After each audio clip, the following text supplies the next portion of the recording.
Just kidding. Yeah. Theoretically, everybody in there, of course, loves the national anthem. Oh, I'm sure. What's going on, everybody? A little chit chat going on. We've got Suni, we've got Kevin, we've got Casey, and we've got Mo. Welcome to the show, guys. I felt like we struggled to come up with show topics, and then next thing you know, there's in a matter of 2 days, the world hits shit. It happens so fast. It happens so quickly. I don't understand. We're going to be getting a call from Cash, from prison, from That's jail, what whatever she you want to call it.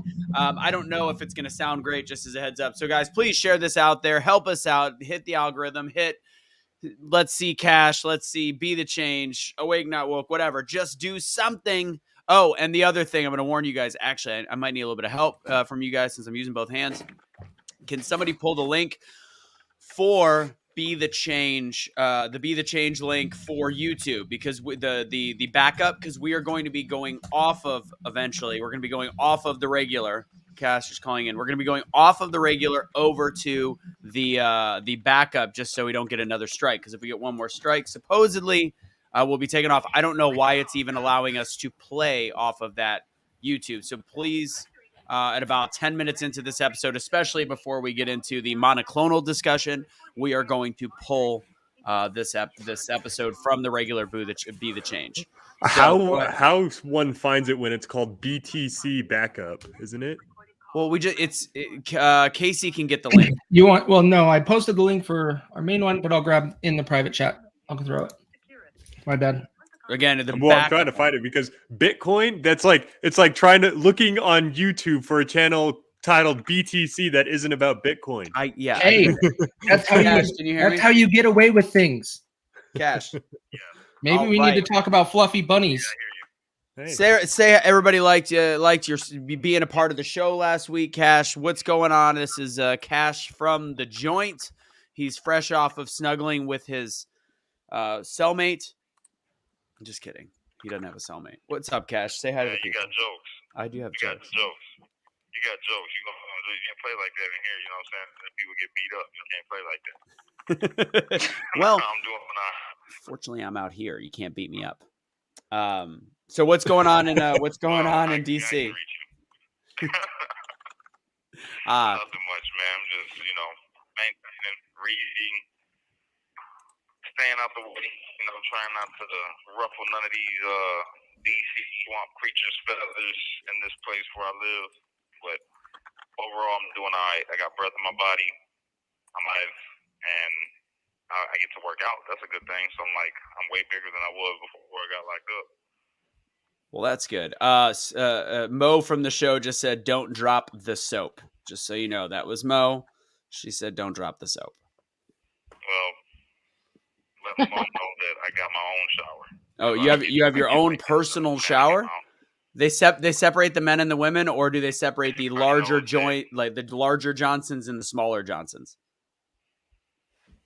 No, it's not that. It's just because I'm the only black man on the pod, and I feel intimidating. So when I come out, I say, "Shower one's mine," and yeah. That's just Man.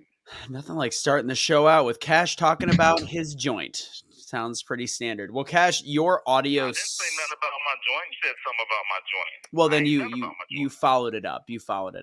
Well, your audio sucks today, so let's maybe try to give me a call back tomorrow, and we'll see if they fix it. You said it's been an issue all day. You kind of sound a little light. Bueller? Bro, I'm getting off this phone. All right. Call me tomorrow. Okay. Later, brother. Everybody say bye. Bye. Okay.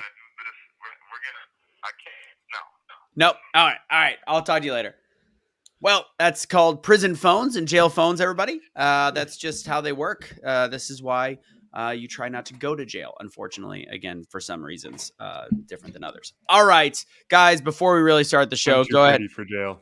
You are way too pretty for jail. But I did, when I met you, you are very bow-legged, so it might fit. I'm just kidding. I mean, I could probably fit a lot of things, so. I want to give Suni some props. There was a video she posted of the bearded woman that I was straight up in line with. I have to be honest with you. That is a mental disorder. You had it on Instagram. What show is it on? What show is that? Was it the Dr. Phil one? Dr. Phil, Dr. Matt Phil. Walsh. Oh yeah. God. Yeah, you know what? Have them on the show. It's a clown show. It is whatever they want to do. The fact that they are like upset when they wanted fame and fortune, it wanted fame and fortune.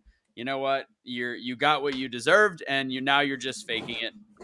And that is why you are. What is a woman? I still want to know. You ruin it for the everyday normal homosexual. Anyways, guys, go ahead and hit that like button, hit the share button. You guys ready to get the show started? Ready to kick the tires, light the fires? Yep. All right. I'll say the topics once we get back from the countdown.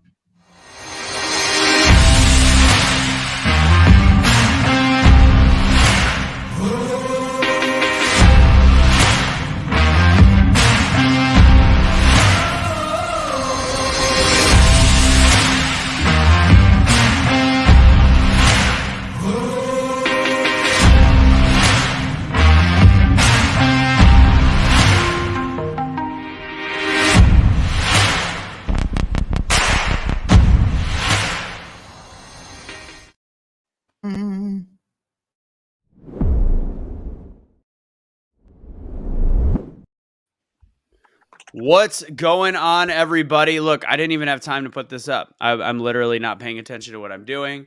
Count of 3, 1, 2, bam! Episode number 84 here on Truth Will Set You Free. I did that all with my left hand, all in about 12 seconds, while the end of the. That's what she said. Hey, we've got some interesting topics today.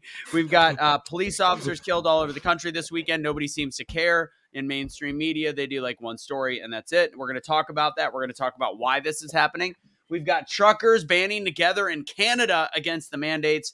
Ukraine and Russia impending doom and war.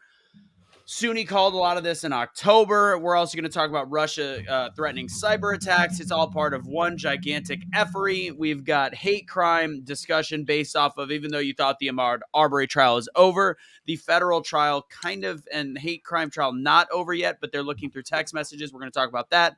And that was supposed to be it. Maybe a little bit about a college application being racist. But the game has been changed again, like usual, and they have decided to pull monoclonal antibodies. We were actually going to try to go through a whole episode not talking about the COOF, but I think this is kind of a big deal because it is hiding in plain sight. And at this point, I want to call everybody that thinks it's not hiding in plain sight stupid. I want to refer to everybody as stupid at this point. I just do. Like this one is blatant as you could possibly get, and we'll explain why in a minute. So we are going to ask you guys, last thing, please do us a favor. If you would like to support us, as always, make sure you check out our podcast, listen on the podcast, #BeTheChange.com/podcast, and become a Patreon. We're going to be potentially shifting Patreons to a different thing soon. But for now, please join as a Patreon. We're going to be we're still trying to work on that back channel for the open-ended shows. Hit the like button, hit the share button, stand up for your voice, make it happen right now. And last but not least, I have no idea or recollection what I was going to say. So let's get the show started. YouTube link. What's that? I bet it was the YouTube link. YouTube link. There it is. We're going to be getting off YouTube shortly. We're going to be getting off of YouTube's main page shortly. Is that the link right there, Casey? Yeah, the second one down is our on the private chat. So we have two strikes against us for misinformation.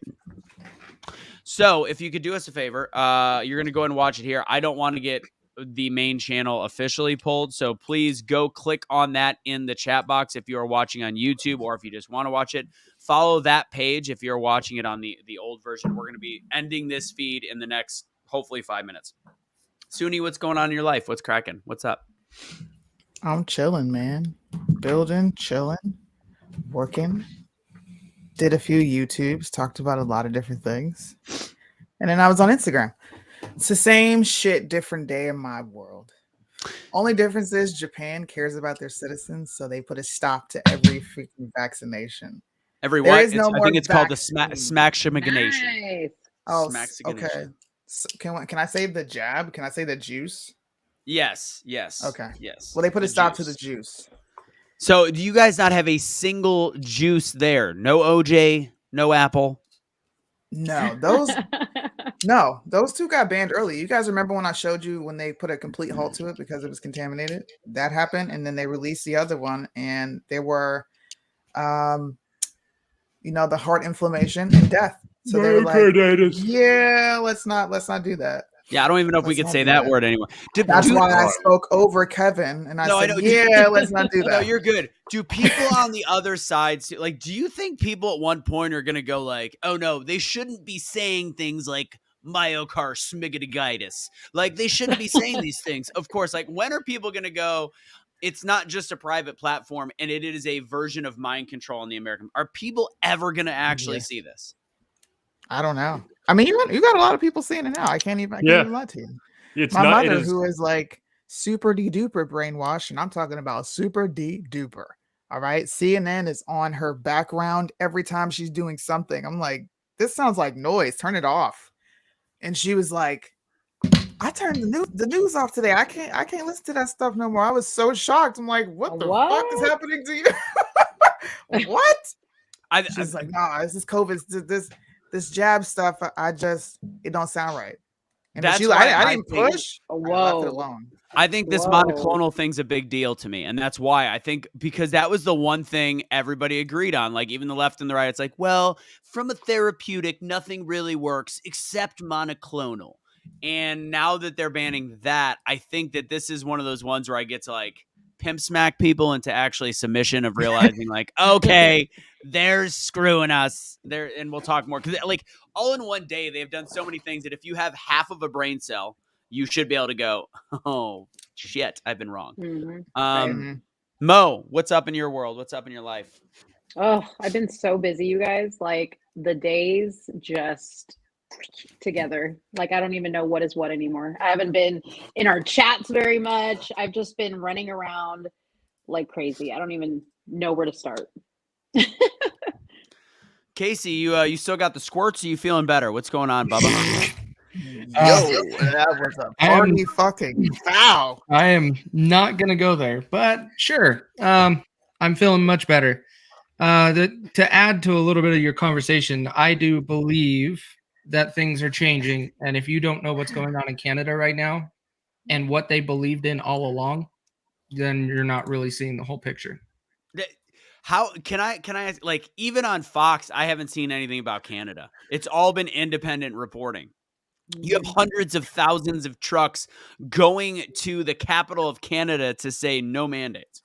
Mhm. And it's not like they're not. It's definitely interesting to see that they are not covering the worldwide protests of what's going on, because it gives people the chutzpah to continue on and brawl, like and go back at the government. And it's inspiring, but you have to watch independent reporting to see it. Which, by the way, mandates are ending all over the world.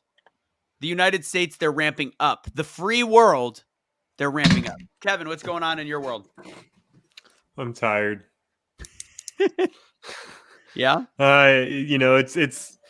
I've been trying lately to do a different approach to the politics right now because it's getting pretty insane. Today I did the Dr. Phil video and broke it down a little bit, then read an article about how there was teachers picking out students for their potentiality to be LGBTQ from the crowd, telling them not to trust parents, telling them not to tell the parents a darn thing. So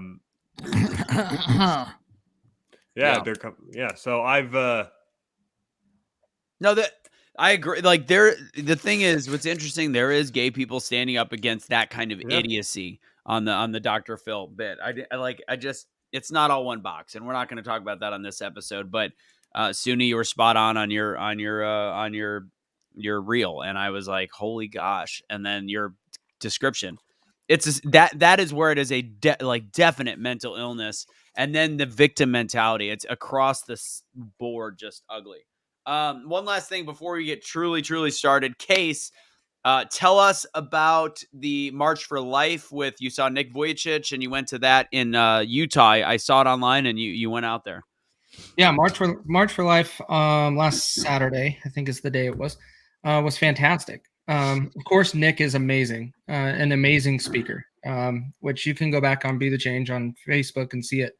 But the big thing that I noticed when I was there is the amount of people that were there. Now, I got compliments on my Unvaccinated Lives Matter hoodie, but then I also had other people come by and be like, and they are wearing opposite stuff and wearing masks, but they're still there supporting. So people are coming in unity for this one topic. And we don't see that in many things, and no one talks about that. The media wants to pick where they can start to drive a divide.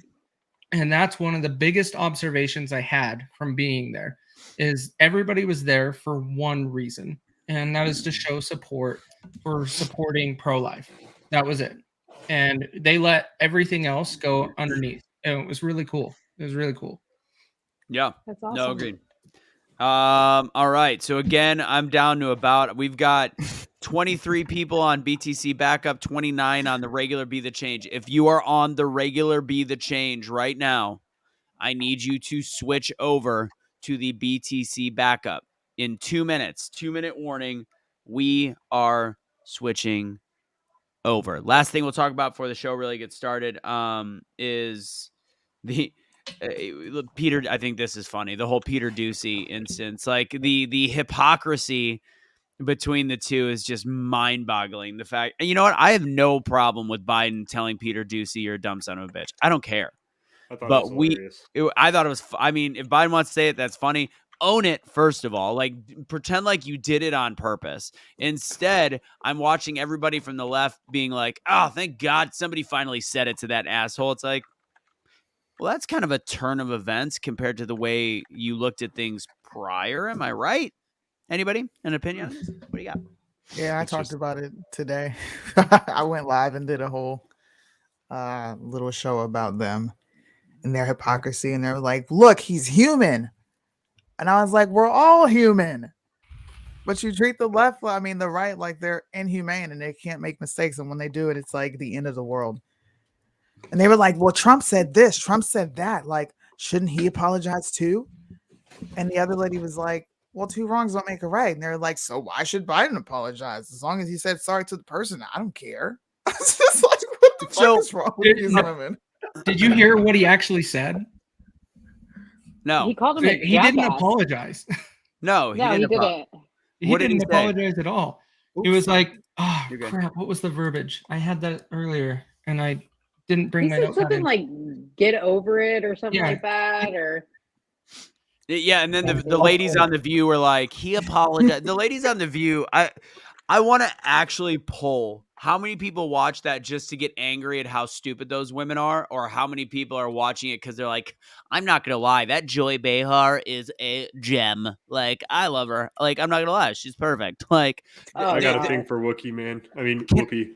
Can anybody tell me that they truly love that show, or that those women are not divisive? Can anybody actually, like, did people actually watch that and like eat it up and just like, can't wait to No. see what that I just, Whoopi I Goldberg. just Yeah. want to be on the show for 1 week. Like, One just time. put when me on the couch. when you look at the comments, people do eat it up. It's It's sick. ridiculous. They're Boomers, the man. biggest idiots. Boomers those need to women. get the hell out of our politics. Sorry, all you Out of boomers. here. All right, guys. We are switching over. We are down to about 16 people left on the regular page. So I am going to. You guys don't have to do anything. Sit in your seat. Don't move too far. I am going to make sure I'm doing the right one, and I am removing from regular. All right. Don't delete it. I will leave this port. Okay. Remove. We're gonna lose some people. All right. There we go. All right. We're down to 93. It's okay. All right, let's go ahead. Russia. Will Russia invade Ukraine? We're gonna get into that. Do you guys mind starting, since I'm still pretty fresh on it and I'm still really angry? Do you guys mind if we start Before with? we get started though, right? Yeah. Can I lay some ground rules? Yeah. Can we do that? Yeah. Kevin, you are limited, brother, to 2 minutes. Okay. If you exceed the 2 minutes, I'm going to lose my mind on this show. Everybody will be in for a hell of an entertainment. Okay. Can we do that? Because like 8 minutes. I kind bro, of want to see you go over 2 minutes. You do? Oh, okay. Well, I want to see you and Kevin go toe to toe. And remember, if he overtalks you too much, I can mute him. I want to hear what you got to say. All right, everybody that's now joined the BTC backup, hit the like button, smash it over and over and over and over again. Let's trick the Mm, algorithm. so- And make sure you follow this page because the preference would be to not have to even start with the other YouTube page. So we don't have to talk about it. And sound like The statement Biden said is he called to clear the air, and it isn't personal, pal. pal. I like Biden, bro. You can rub my leg hair. You can rub my leg hair. It's fine. It's totally good. You look like a young boy. I'll like it. Okay. All right. Let's do this. Let's Lady's watch. bad. The guy, she's just evil in so many ways. So, guys, if you don't know this, monoclonal antibodies have been pulled. They removed their EUA yesterday. There's reasonings behind it. We'll explain it more after we hear the redhead devil talk about it. I want to actually go up to her when she's done and be like, were you actively being the devil, or were you just oblivious to how just insane you are? We're going to talk about the V, the fact that Pfizer is now creating a Omicron specific V, which is impressive that none of our things have lasted more than 4 months, none of our variants, and remdesivir that we have talked about over and over again, lightly, has been known to not just not work, but do some damage. And that could be blamed on a lot of different levels. By the way, I got to meet Dr. Brian Artis this week as well. We were part of a documentary together, and he is a naturopath, chiropractor, and brilliant, and has done all the research from CDC data on remdesivir. Anyways, let's play Tweedledum real quick.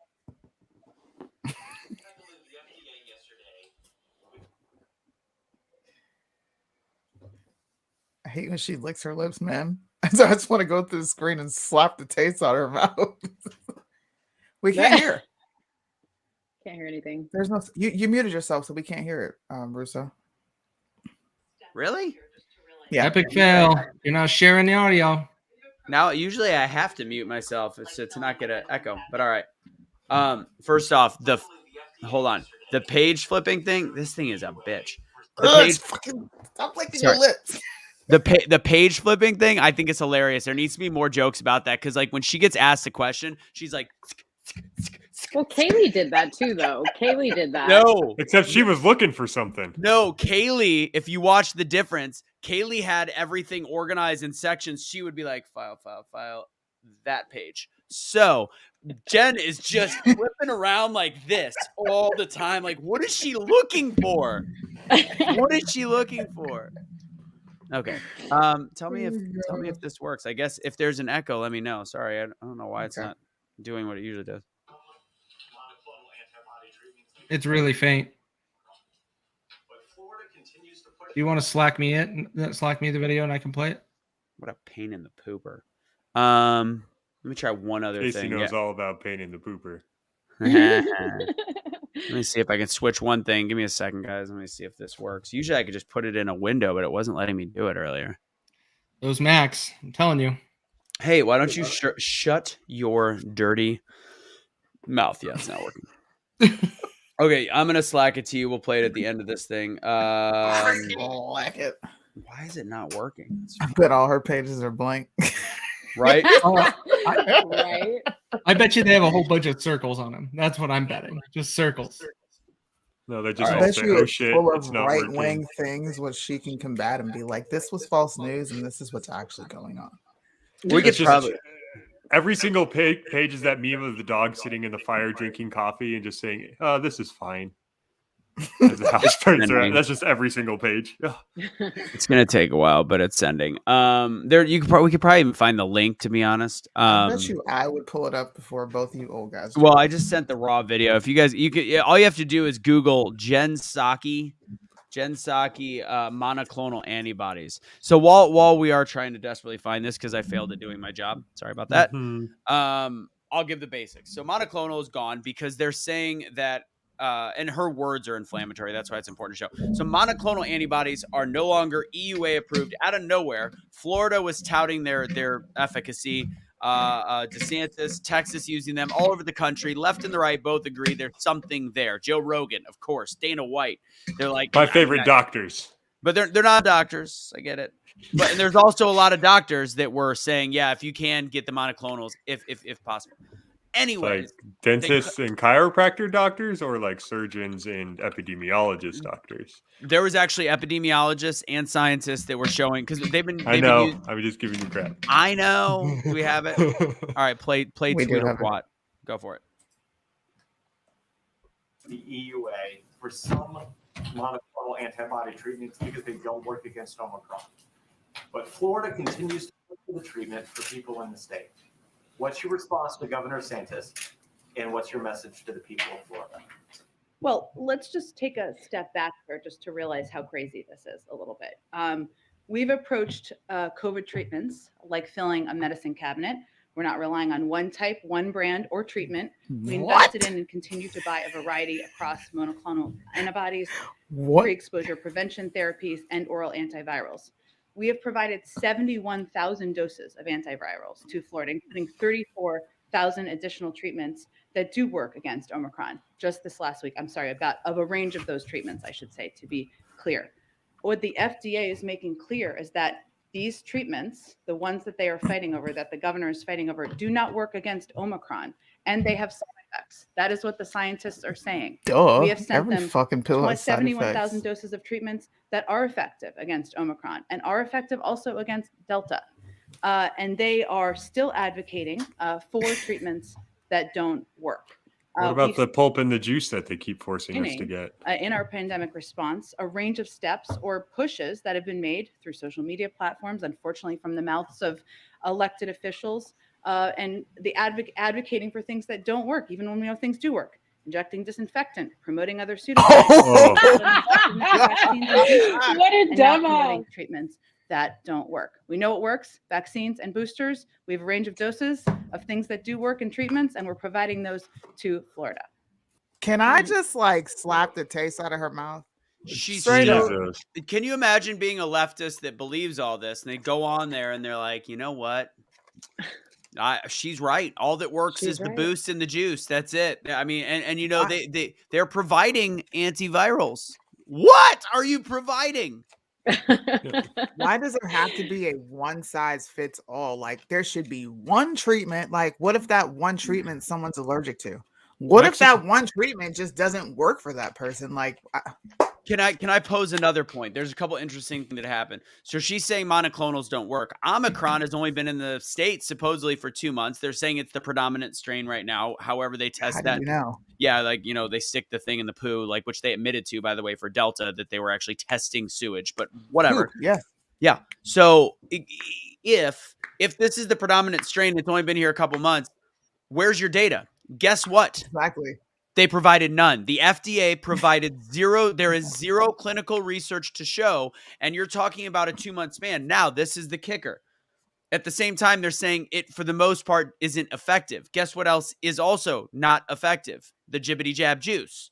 The jibbity jab juice is so not effective that on the same day that we're having the same discussion, Pfizer has started the production of a Omicron-specific V.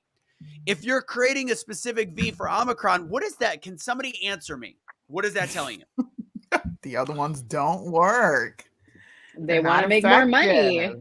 They've got And to they make wanna more put- money. Exactly. Like, come on.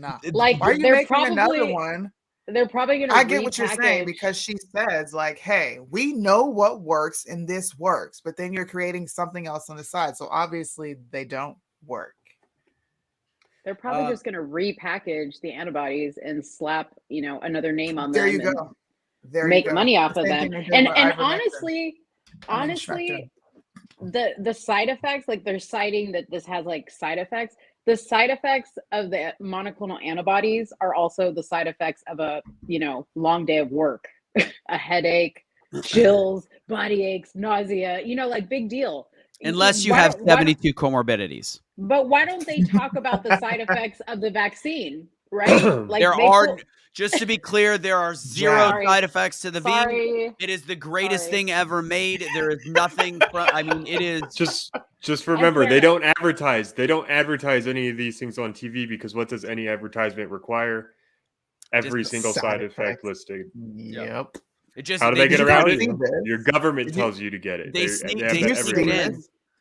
Well, hold on. They sneak it in on hospital commercials suggesting people go get the V, but it's not a get the Pfizer or it is not a pharmacy sponsored. It is hospital sponsors. It is a inadvertent subversive way of of marketing, which is even more effed up that doctors are standing by and letting this happen. I changed the name of the Hippocratic Oath this week to the Hypocritical Oath. All I got to say is penis shrinkage is not on the list of side effects for the monoclonal antibody. So there you go. Okay. So there's two things. First off, by the way, I was at a wedding this week with a guy that there was a guy there that works for Snoop Fizzy Fiz. He is and of course, once I found this out, I'm like, so I got geared up. I had a 20-minute conversation with him. He's a conservative. He was a very nice guy. He lives in Baltimore. And he firmly believes that the V is a great gift to man. He does not represent the V. He represents the wannabe. And this is honest to God, hands to God truth, what he said to me. I go, so you represent the pill, the antiviral that's kind of like the rhymes with schmurschmectin. And he's like, no, it's yes, but no, it's nothing like schmurschmectin. It's a lot more like, hydroxyquicquicqua. I'm like, what? He admitted he represents the drug, and he's like, well, it works in a very similar way to the higquaquicline. I'm like, you're effing with me. You're admitting that so how? So they have very little tests on this drug. It looks like it's doing really well. But anyways, he firmly believes, he's anti-mandate, but he firmly believes that this is like the greatest thing to humanity. And he'd be out of a job if he didn't. So get this. It is not required to be schmaxinated if you work at the Fizz. But they all know they're able to see your records because you go get it there for the most part. So it's just strongly recommended. I thought that was interesting. Yeah. So now speaking though of side effects, now this is where you get the whole, are they actually actively trying to Epstein people? So remdesivir, they had a test so remdesivir had been inpatient use only. Remdesivir is now approved the same time this is pulled with no real data to show. The data they have for remdesivir is that it works. They had 651 people as part of the clinical trial, 651 in early use, which I have said, if you're going to use remdesivir, you use it early. However, there's been a just plethora of side effects, kidney failure, liver failure, and all these functions, fluid buildup, all this stuff. So now they're now recommending that, and they have it now as an EUA for early use in patients 0 to 7 days upon having it. Are we trying to actively hurt people at this point? Yes. You're talking about the same people that approved AZT. It's all about at this point. They don't really care. They know it's not going to be too bad. Remdesivir kills your kidney. So what? That's not a big deal. It's no big deal at all. Also, the testing showed a 90% efficacy. Where does that even? It's 651 people. Out of 651 people, you're only going to have 30 people that go to the hospital at most. Exactly. Depending on comorbidities, all these different things. So you've got a randomized trial that you're using something that in every test subject we're seeing in every trial is the most dangerous approved drug. And you're telling me that's what you're going to make an EUA approval for? It is, and why? It's also, you can either think nefarious, like they're trying to kill people and make it worse, or you can think that, well, it is $3,000 per thing, and the rest are much more inexpensive. Well, who owns the patent? I'm looking it up right now. Of what? Of remdesivir. That's a good question. I think remdesivir. Yeah. I think it's remdesivir. Did you guys see this while he's pulling that up? Did you see this? I almost lost my mind. Oh, that was a while ago. He said that in like 7 years ago. 7 years ago or something like that. I know he said it before. No, he said it again. He said it again in like May or July-ish of last year when we started to see things tailing off, and he's like, if you think you haven't seen it yet, hold my laxative real quick. I need to pay more attention to Bill Gates. He's boring. Like, so I just don't pay attention. When are people going to connect the dots with Bill Gates and think, we're listening to a guy who builds computers, right? He also built the virus that his company created the software to take care of the virus that they created. So why are we listening to him? You know what I Bruh. mean? Why? No. Why are Well- we listening to an IT person? Mo, I About can our health. answer. Sorry, go ahead. Good. No, that's all I wanted to Oh, say. sorry. I can answer. I've had the conversation. Like, do you see what he has said? Like when I get in my rabbit hole conversations, I'm like, did you see what he said? And they're like, well, yeah, it just shows how intelligent he is. He predicted all of this. I'm like, the fuck world. Sorry, Nancy. Do you live in? Combo at this over. time? I don't know if Like, anybody saw you this. are dumb, and I can no longer engage in this type of conversation with you. Right. Have a good day. Can you bring that? Here's Mama Russo asked for that graphic. Can you bring that back up again? Oh yeah.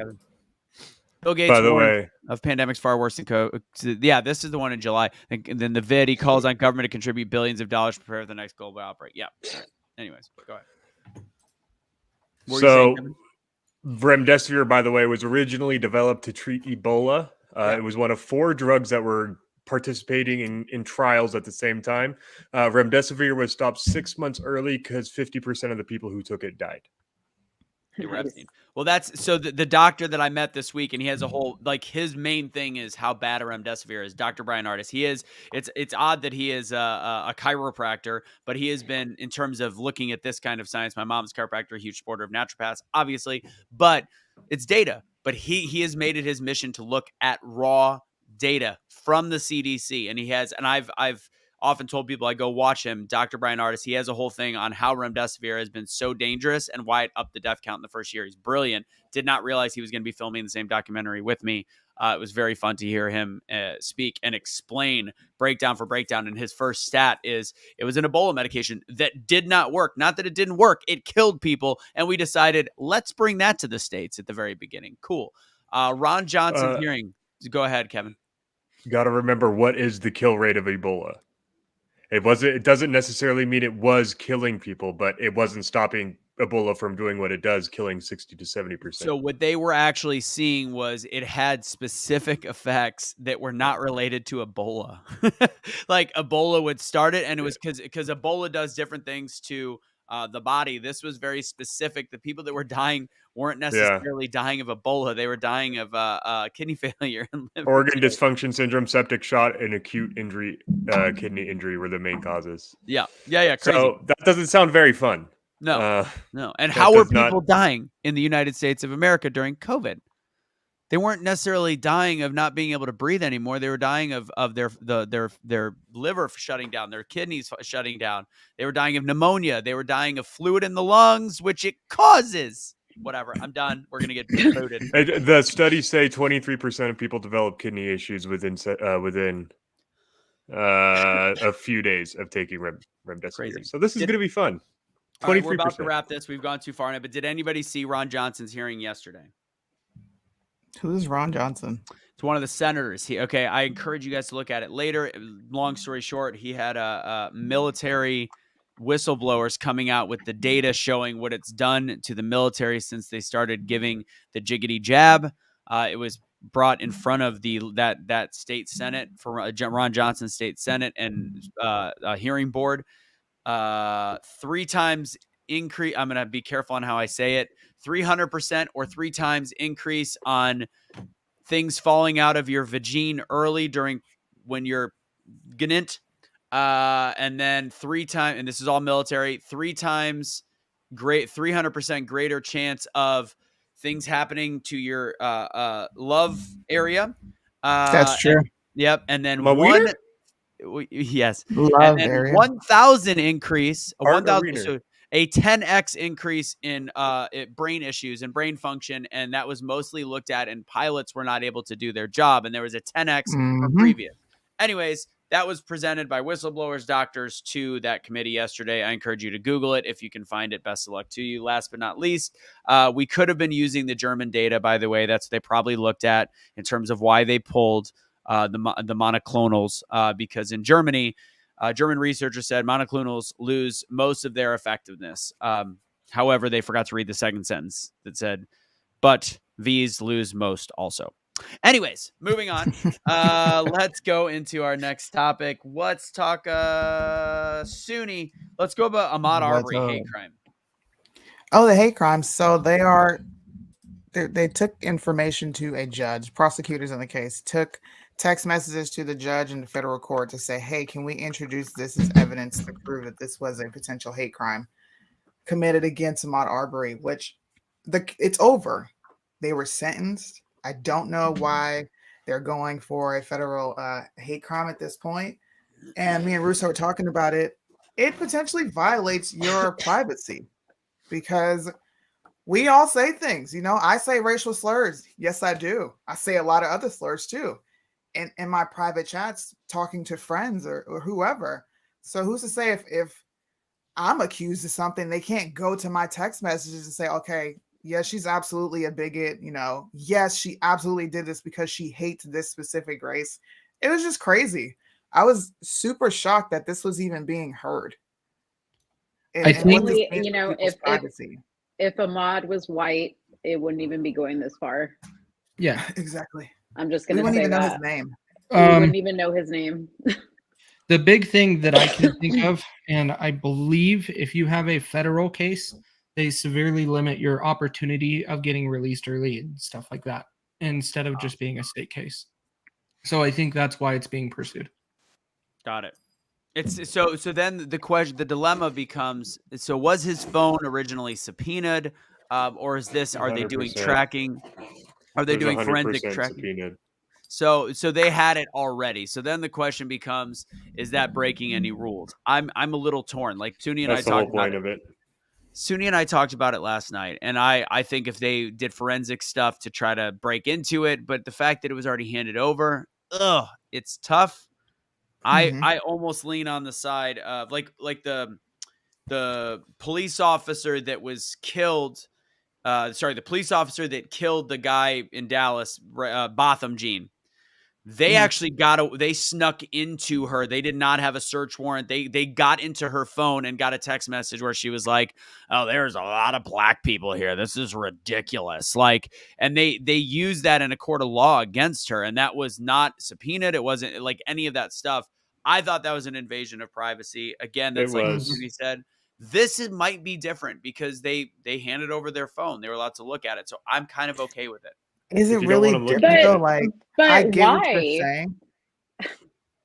Yeah, like I agree with what you're saying. And I think we talked about this the other night. Like, well, if they already had it, then technically they can take whatever they want to from it.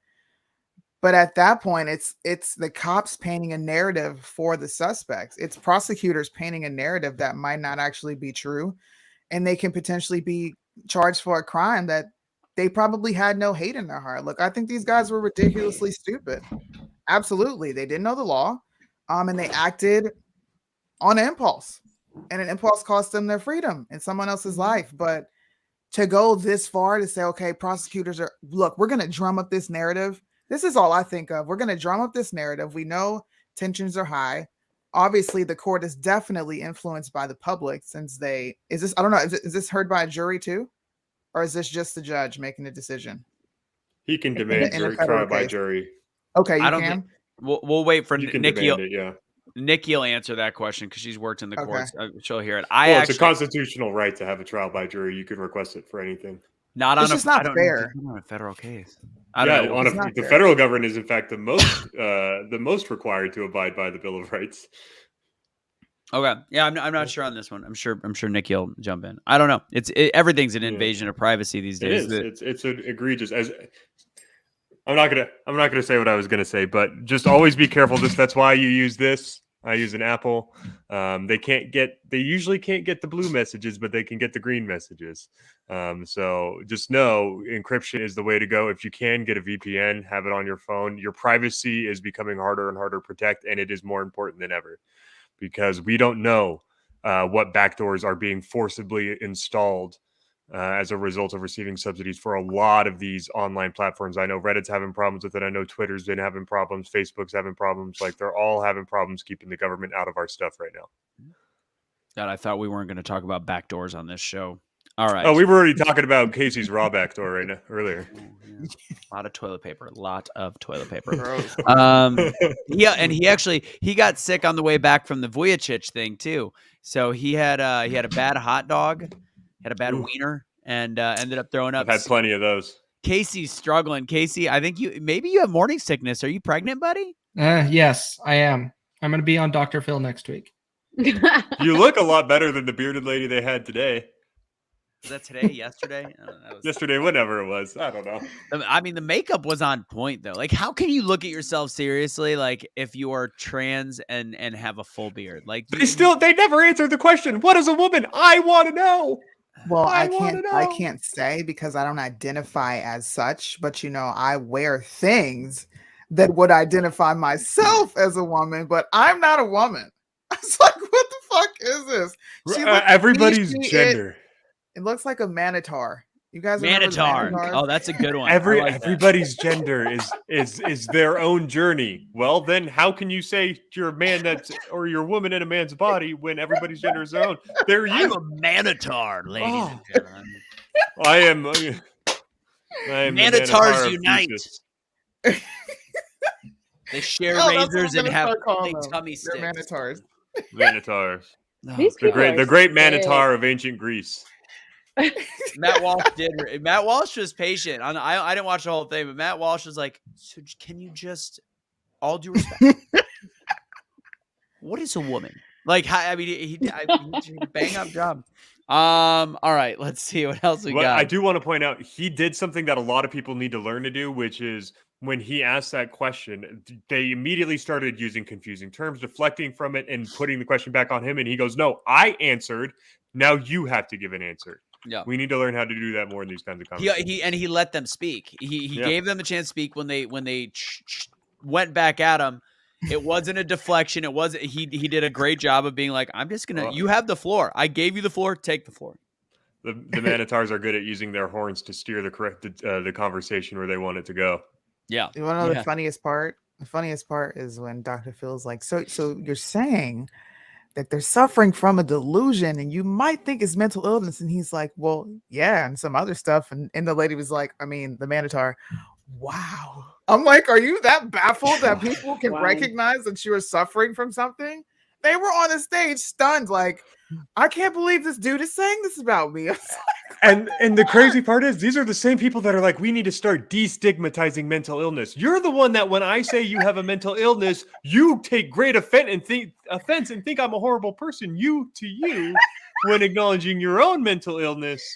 It's evil, but I, as a man, need to be more open about my own. Can we make manitar a new pronoun? I want to see that on LinkedIn. Let's do it. Oh, we need to do a shirt that's like a minotaur with like long hair and like a very prominent beard.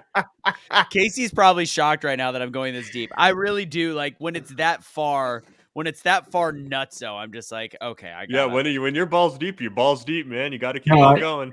I spread that video around work today, and a lot of people were like, what the am I watching? And I'm like, yeah. They were so baffled that he said, you guys have a mental illness, that they put this shit up, which literally says you're suffering from a fucking mental illness. Like, what is this? I don't have you're mentally ill. I have anxiety. If Dr. Phil is like true to his game, what he does is he goes, so it sounds like you're suffering from a mental illness, is what you're saying. I think you die. Depression, anxiety? I think that's a mental illness. You want to come talk some more? How's that, bro? Did you guys hear? So I don't know if you watch or know of the show The Real, or Jeezy the rapper. So Jeezy is married. Listen to this. Counting young Jeezy. Jeezy is married to Jeannie Mai Jenkins from The Real, the Asian girl from The Real.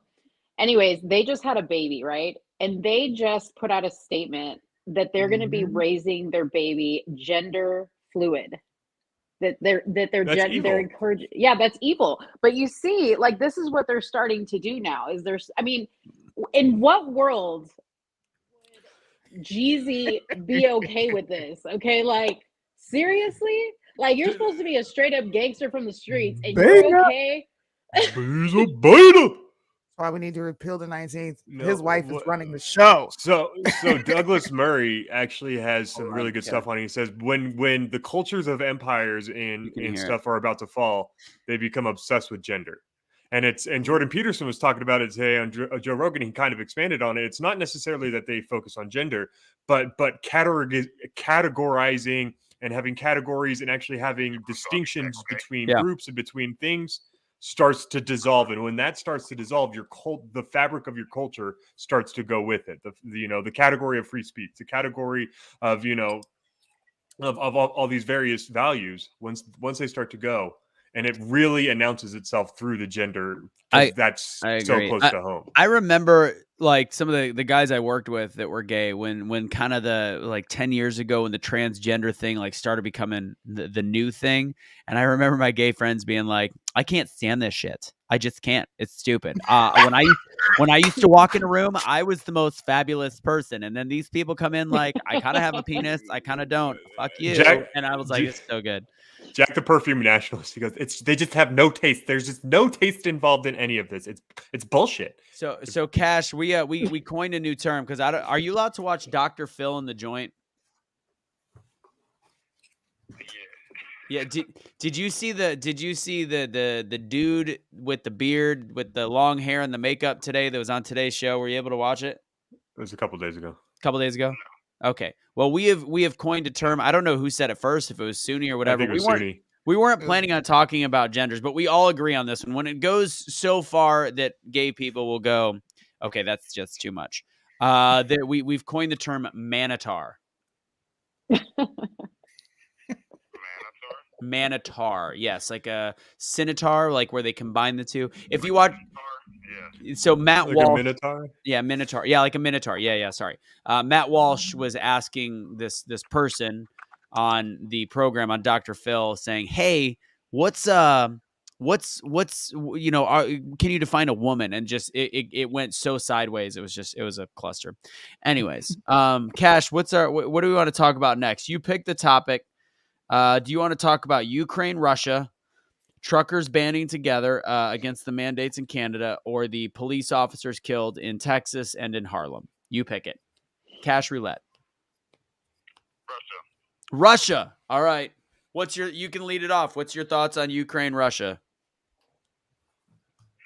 Well, personally, first off, I don't think we should have troops over there Whoop, because whoop.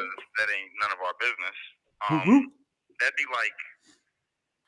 like Russia sending troops over to America because the Americans rise up and say, hey, we want our land back.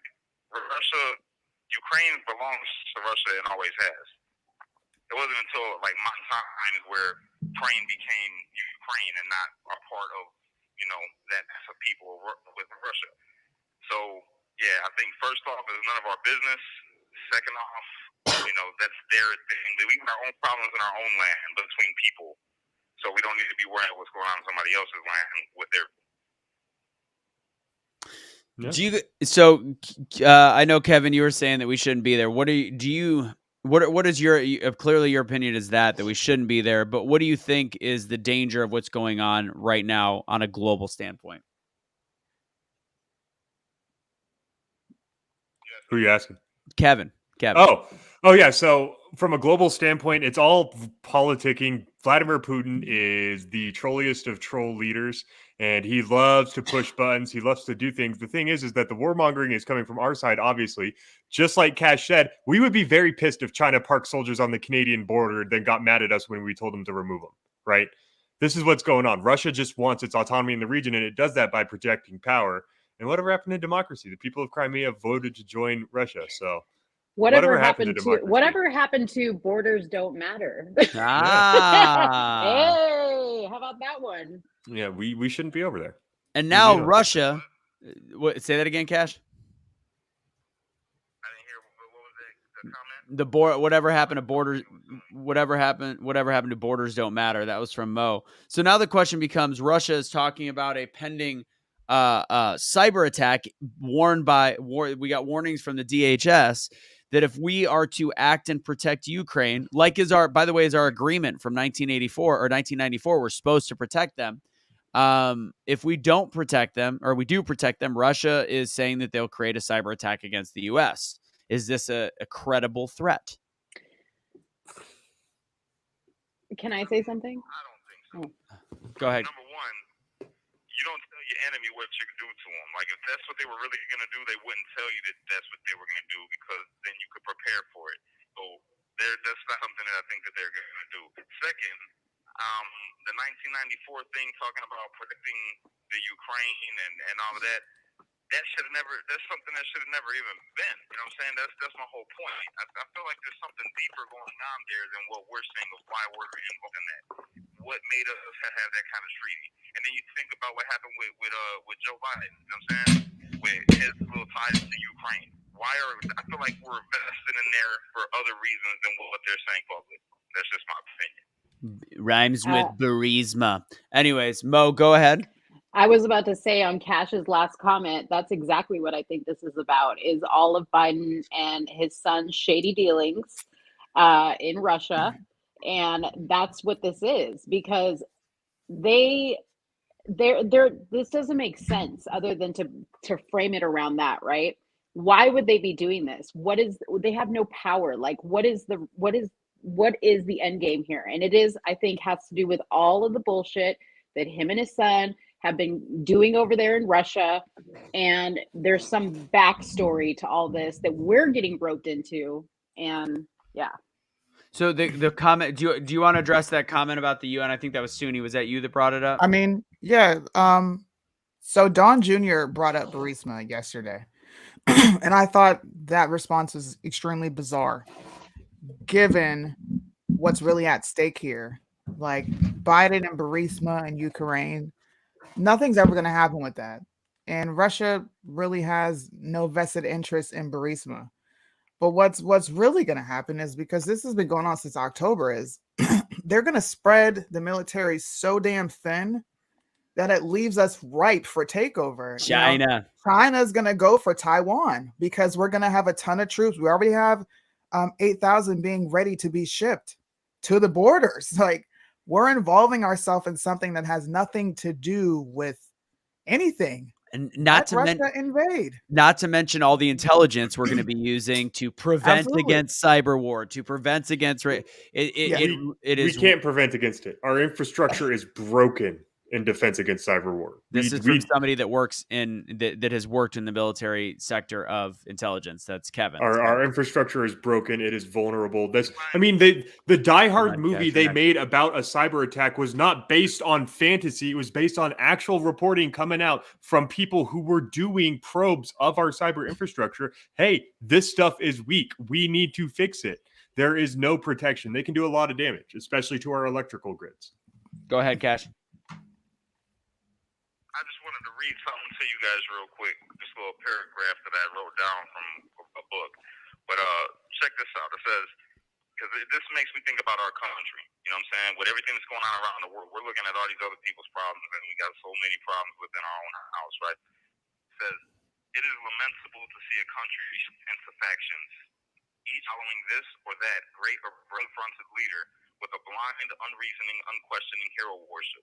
It is contemptible to see it divided into parties whose sole end is the spoils of victory, and their chiefs low, the base, the venal, and the small. Such a country is in the last stages of decay and near its end, no matter how prosperous it may be. It wrangles over the volcano and the earthquake, but it is certain that no government can be conducted by the men of the people, by the man of the people, and for the people, without a rigid adherence to those principles which our reason commends as fixed and sound. These must be the test of parties, men and measure. Once determined, they must be inexorable in their application, and almost either come up to the standard or declare against it. Men may betray, but principles never can. Oppression is one variable consequence of misplaced confidence in treacherous man. It is never the result of the working orchestration of a sound, just, well-tried principle. Compromise, which fundamental principles into doubt, in order to unite one party men of antagonistic creeds are frauds and end in ruin. The just and natural consequence of fraud. Whenever you have settled upon the theory and creed, sanction no departure from practice of it on any ground of expediency. Yield it up neither to flattery nor force. Let no defeat or persecution rob you of it. Believe that he who once blundered in citizenship will blunder again. That blunderers are as fatal as crimes, and that political nearsightedness is improved by age.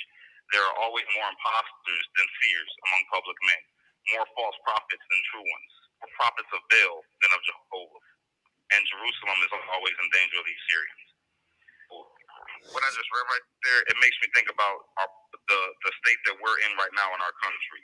It's like I can see us in the end of an age, like we are decaying from the inside out. And it's due to people blindly following behind somebody who says, we're going to go ahead and send troops over there to Ukraine. Who did send the troops over to the Ukraine? Who made said decision? President. Then people need to be held accountable. Right. Why did you guys make the decision to send our people, our countrymen and women, over there to a land that's not ours when we have our own stuff going on over here? And why didn't you ask us if it was okay? And then they'll use the excuse of, well, you elected these people to represent you and they have the best interests at hand for you. But that's no longer been the case. Because, like I said, the statement doesn't become better with time.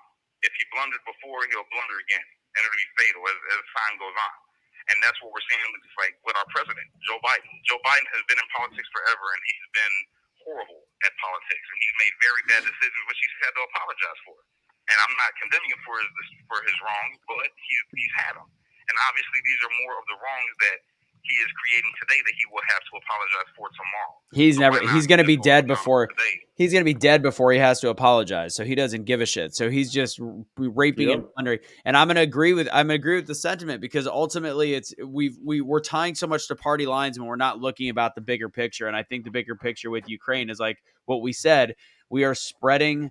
We've made these mistakes before. We have blundered before, and we are coming back doing the same thing. And right now, we could potentially be at the end of an age, because we are weakening ourselves to one country that is focused on world domination, while we are worried about the Ukraine border. Because in part ways, Biden showed utter and complete weakness during a press conference. We don't think it's a big deal, but if you don't think the world is watching, when he's like, "Well, it depends how bad they do things to Ukraine, whether or not we'll get involved." People laugh at that. And then once they laugh at it, it becomes more serious. When it becomes more serious, then we're put in a place where we might have to do something. And then if we might have to do something, we are weaker than we were before it all started. And then China goes, cool, they're down defense mechanisms, defense systems, and tens of thousands of troops. Now's the time. We own a bunch of farmland all throughout the United States of America. Why not now? Anyways, who's up? Who put that on? That's the scary part. Yeah, it's scary. Who put that up? Sunni, what's up?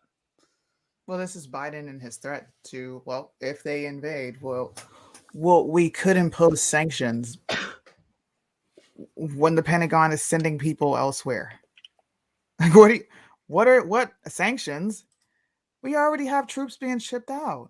Okay. Yeah. Do you know how many troops are in Asia? There are more troops in Asia than anywhere in the fucking world. What?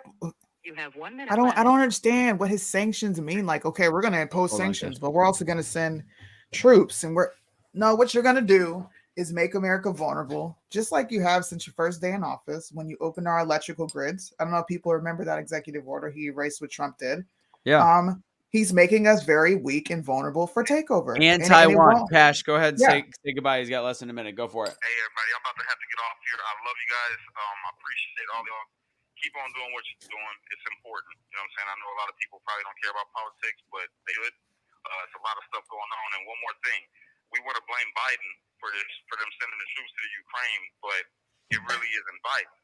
And if we go to war, you got to remember who's the only one that can declare war, and that is Congress. Congress can declare war. President cannot. He has to get the approval of Congress. So we got to remember all these kind of things when we're talking about what's going on in our country and who's responsible for what. Yep. Thank you for using. Love you, brother. Take it easy. All right, so again, finish up with that thought because it was good.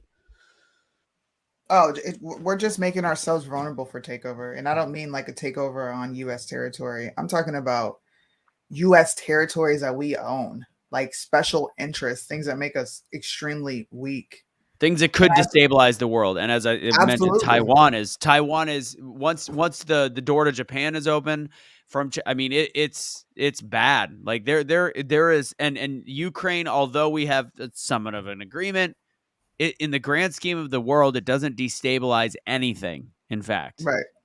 Taiwan destabilizes the world. Everything. Literally everything. I do agree with what he said. It has to do with Congress, which is why I kept telling people to read these letters. Read these letters coming out of Congress. Read what House Democrats, it's not even just Democrats, it's House Republicans too. No. They are trying to start a proxy war because this country is broke as shit. Broke. No war is going to get us out of this debt trap. But what is going to get us out of this debt trap is, it would be knocking off some bad guys at the top if we can try to. No, they're just going to continue to try to drum up war because you said the thing is Congress does have to support it. But remember, the media cathedral was it's because of the microchip processors. They're the number one microchip processors. Although we are building 2 separate plants in Arizona and Texas that'll be able to hopefully make up for the deficit. But no, it won't. It won't. The amount of what they produce in Taiwan is astronomical. If you go look at it, there's no way America can come back. So like with electronics and start manufacturing them and do it on a regular basis. Yeah, you can start talking about microprocessors, but what are you going to put them on? We don't make our own circuit boards for a reasonable price. We look at China for that.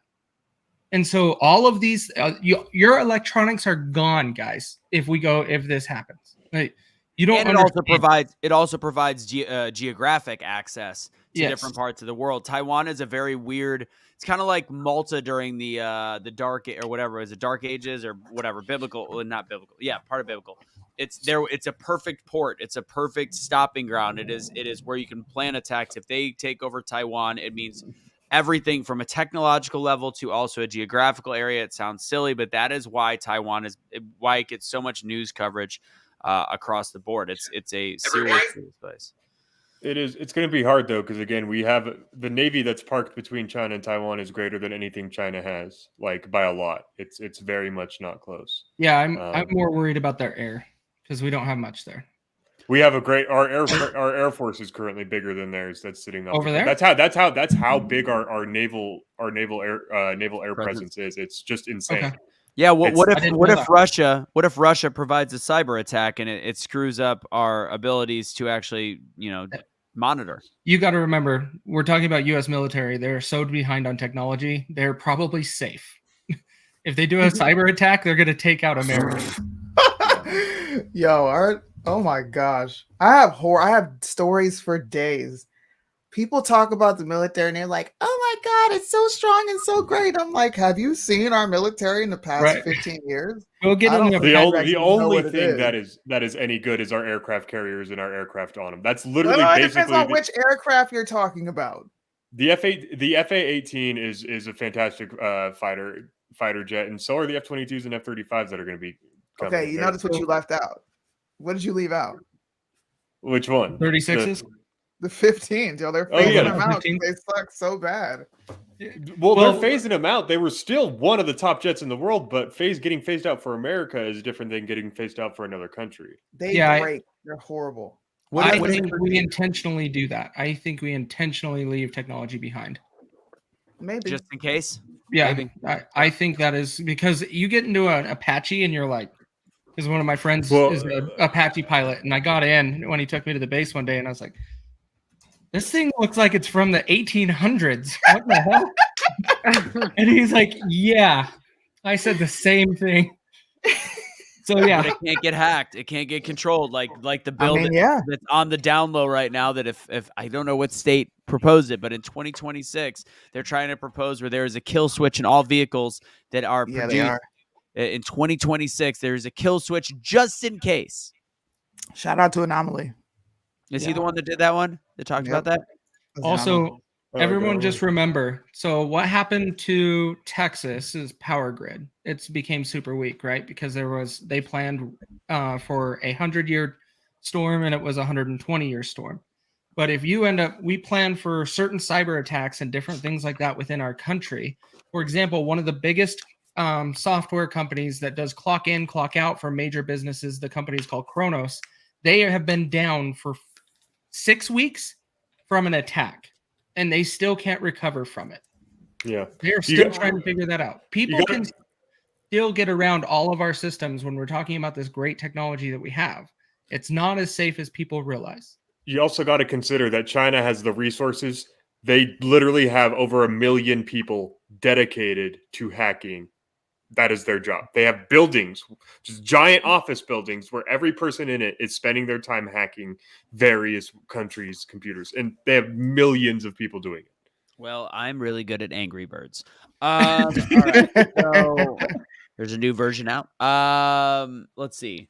So let's go into truckers. Truckers banding together against mandates. Again, things not covered by. I haven't seen it. I watch a decent amount of news. Truckers. Can you even find it on any of the major like CNNs or Fox? By the way, Mm. just want to throw it out Fox there. talked about it today, but they gave it very little time of day. Go ahead, Kevin. Yeah, Sorry. Washington. DARPA's budget is about $100 billion, or at least the parent administration for DARPA is $100 billion a year, Jesus. Don't even get started on DARPA. which is about as much as China spends on their military entirely. Yeah. What's DARPA stand for? The Defense Advanced Research and Defense Advanced Research and Development Procurement Agency, I believe it is, or something like that. It's something stupid. It's No where all the mainstream top secret research takes place. So I Googled truckers banding together against mandates. Let me do against mandates. Sorry, I did together mandates, and nothing came up. You did DuckDuckGo, not Google, just to be clear. No, that's me. That's me. Oh, you pulled it up. Okay. Yeah. I thought it was him, and I was like, No. you used a different one. I used But DuckDuckGo. it's not on any mainstream news. outlet. Yahoo News UK has it. Washington MSNBC. Examiner has it.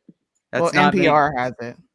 That's Okay. kind of The mainstream. Global News. And actually, Far right actually, group no, hope that's, trucker protest that's will not be NPR. Canada's January 6th. I've got nothing. I've Nothing. literally there is no got nothing. mainstream media. A blackout on mainstream media about the trucker. Like, this isn't like 100 trucks. This is 20,000 or 200,000 trucks? So it Something is like that. 150,000 people that have been involved in it, and there's 50,000 trucks. Okay. And that is just traveling across the country. That is not counting how many are coming from America to go and block crossing the border into Canada to go to Ottawa. Like, there is a crap ton going there, and you're going to see things just, you can't on this Saturday, I think is the day they're supposed to be there. There's no way they can't cover this. It has to be covered. And the amount of trucks that are involved, it's astronomical. Not The covered by other mainstream great media. thing about it is it's bringing everybody. It goes from the west coast of Canada to the east coast of Canada and everybody in between, which the west coast is more conservative, the east coast is more liberal, and they are all starting to love it. The East And Coast is So- French. Screw It's them. 160,000 Canadian and American truck drivers. Yeah. That's huge. To me, that would Yeah. be pretty big news. I think that's something that be shown. Like, we are now becoming a communist state, a fascist state of media. When that is not shown on any major platform, that's crazy. That's crazy. Yeah. And to this comment, Monkey Works, I would watch with a very, very discerning eye. That is not what I would consider news, to be very clear. I'm pretty sure Not going there. wasn't he one of the Please. people like, they're scrambling the jets. They're scrambling the Hard. jets. Trump is still in office. They're scrambling the jets. I believe as though he was one of the people that had that. Huge horde. He's a huge. I'm sure he's a nice guy. Probably wife and kids. I don't know. But My last thing on the trucker stuff. Like, here's the thing that opened my eyes today, and I posted it on Facebook. If Canada can do this with 30 million people as a population, why can't America do this with 300 million people? And what would that look like? It would be astronomical. There's no way you can stop it. And it's the same with the federal government and anything you want to go against. If you can unite with people and bring them together, you are unstoppable. And they did this with a population of their country of 30 million, and they are dominating. Yeah, no, and I want to be clear. I'm sure he's a good guy. I'm making a joke because Cash bought into the Q stuff. He was all on the videos, like, look at what's going on, the blackouts. We all can be fooled at times, and maybe Well, yeah, maybe it's psyops. maybe Monkey Works has come back to center and been like, okay, I was wrong. Let me get some facts. But Yeah, he it's lost my psyops. following that. The same way that they'll put plants in socialist movements that are such bad representations of it that it makes it unpalatable, they'll do the same for the whole child trafficking that goes on amongst our political elites. They'll absolutely put, especially when they're as connected as they are, as when they're as intertwined as they are, it makes sense that they would put something out there that's so unabashedly oblivious to reality that people turn away from it. Yeah, let's talk about that one next, Suni. But before we get into it, save that one because we'll talk about the racist college applications or reviews. And then we'll end with the police officers killed and how big of a deal that is and how it's apparently not. Whatever. Before we go away from the trucking, the Biden's speech, and we didn't even really break it apart because that was the worst thing in the history of the presidential addresses ever, I would have to say. But when he actually, on the part where he was reading off the teleprompter, talked about how shelves are not empty. I don't know what world he is living in. I know that his statisticians are telling him, 85% as opposed to 92%. However, when I thought about it, 7% is a lot. I was at the store 2 days ago. The frozen food section was at 50% at best. I know Nikki went and looked at her stores in Illinois. They're practically empty. Pharmacies are practically empty. We're empty. You're empty in Japan. Like, yeah. It's the supply chain is a huge issue. And if there's a country that needs to be able to fix it, it's the United States of America. Problem is, we depend on foreign nations so much that we are not having good relationships right now. Everybody's like, Trump is going to ruin it all. He's terrible. People don't respect him. Well, we always were able to have a bag of potato chips, for F's sake. Exactly. The HEB by me it's not that's the thing. Like, people are like, no, look, this shelf is completely full. Yes, there are certain things that are easily shipped, but when there is large chunks of your grocery store that are empty, that is not good. I'm wondering, do you think that this truckers banding together is going to have an effect even more so on the supply chain? For Canada, yes. Absolutely. And it's also going to impact inflation. And I mean, think about it. Think about how people freaked out when they couldn't get toilet paper. Can you just imagine when everything starts to run out? Lights off. Seriously. Yeah. Yeah. The big thing is what's so interesting is Canada is going to suffer the most because some stuff comes in the northern ports into the US and then they drive across the border into Canada. Now they can no longer do that if they are unvaccinated. So that is where Canada will suffer quite a bit. Here, we might benefit a little bit in some areas from that, from diverting and taking a different route. But my big thing, I go to my produce section, it's like half gone, everything.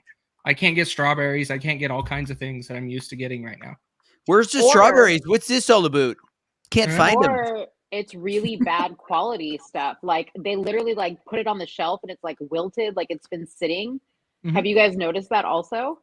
Hell yeah. Look, when you get your stuff shipped over here in a ship, your bread might go bad in 2 days. You could have an onion that's just rotten by the time you put it in your fridge. So I know all about what you're talking about. Just think, Suni, if we shipped our president over there, by the time he gets there, he might be dead. Praise the Lord. Anyways. I think we need to ship all of Congress over there. Yeah, especially. Yeah, I like that people are going ham on Crenshaw. I didn't, you guys opened my eyes to his flaws, and then I started really looking. And that guy's, respect for losing the eye, respect for serving our country, but I don't know who paid him off. I was wondering how he had so much money in his campaign, and I think now we're learning why. Did you see him call out the 9-year-old? No. 9-year-old in the restaurant in Texas? I'll send you the video. What happened? Send it to me. Oh my God. He said he called on Jocko Willing's podcast. He said something really bad about comparing Jesus to an oligarch or something like that. Really bad stuff. Yeah. And then she called it out, and what he did instead of being nice to the girl, what he did is he don't question my faith in a very stern tone, and it's like, dude. Dan, like, you're not helping your campaign right now. No. That did not help you at all. He went Yeah. to the World Economic Forum. You want to know who Wow. else was at the World Economic Forum? Bill Gates. This guy. Oh, he's always there. Has made significant economic and social achievements under your leadership. In the first 3 quarters of 2021, China's economy grew by over 9%. You have This is achieved Klaus Schwab, for those who a don't know. historic goal Schwab? to become a moderately prosperous society in all respects. Mr. President, Author of The Great Reset. I strongly and now The echo Great your Narrative. remarks in 2017 that mankind has made progress by surmounting difficulties. Praising And when China. encountering Praise China. difficulties, we should join hands and rise to the challenge. Rise. I believe Sig rise. Sig rise. I can do that. I'm Jewish, to be clear. I can do that. work jointly for And the then, world to become more inclusive, more inclusive, sustainable, and sustainable, more prosperous. prosperous. Build back better. We Build now back better. welcome His Excellency Xi Jinping, President of the People's Republic of Oh China. my God. That was literally. Do you know what that reminded? That was like the greatest like WWE intro, all right, guys, you ready for this? Coming up next, the greatest of all time. But it was like in his weird "I'm taking over the world" voice. This is huge. This is the World Economic Forum, the yearly meeting for all the global elites. You had presidents from basically every major country, if not presidents and their secretaries of state from every major country. This is where they get together and discuss where are we all going to take the economy over the next couple years.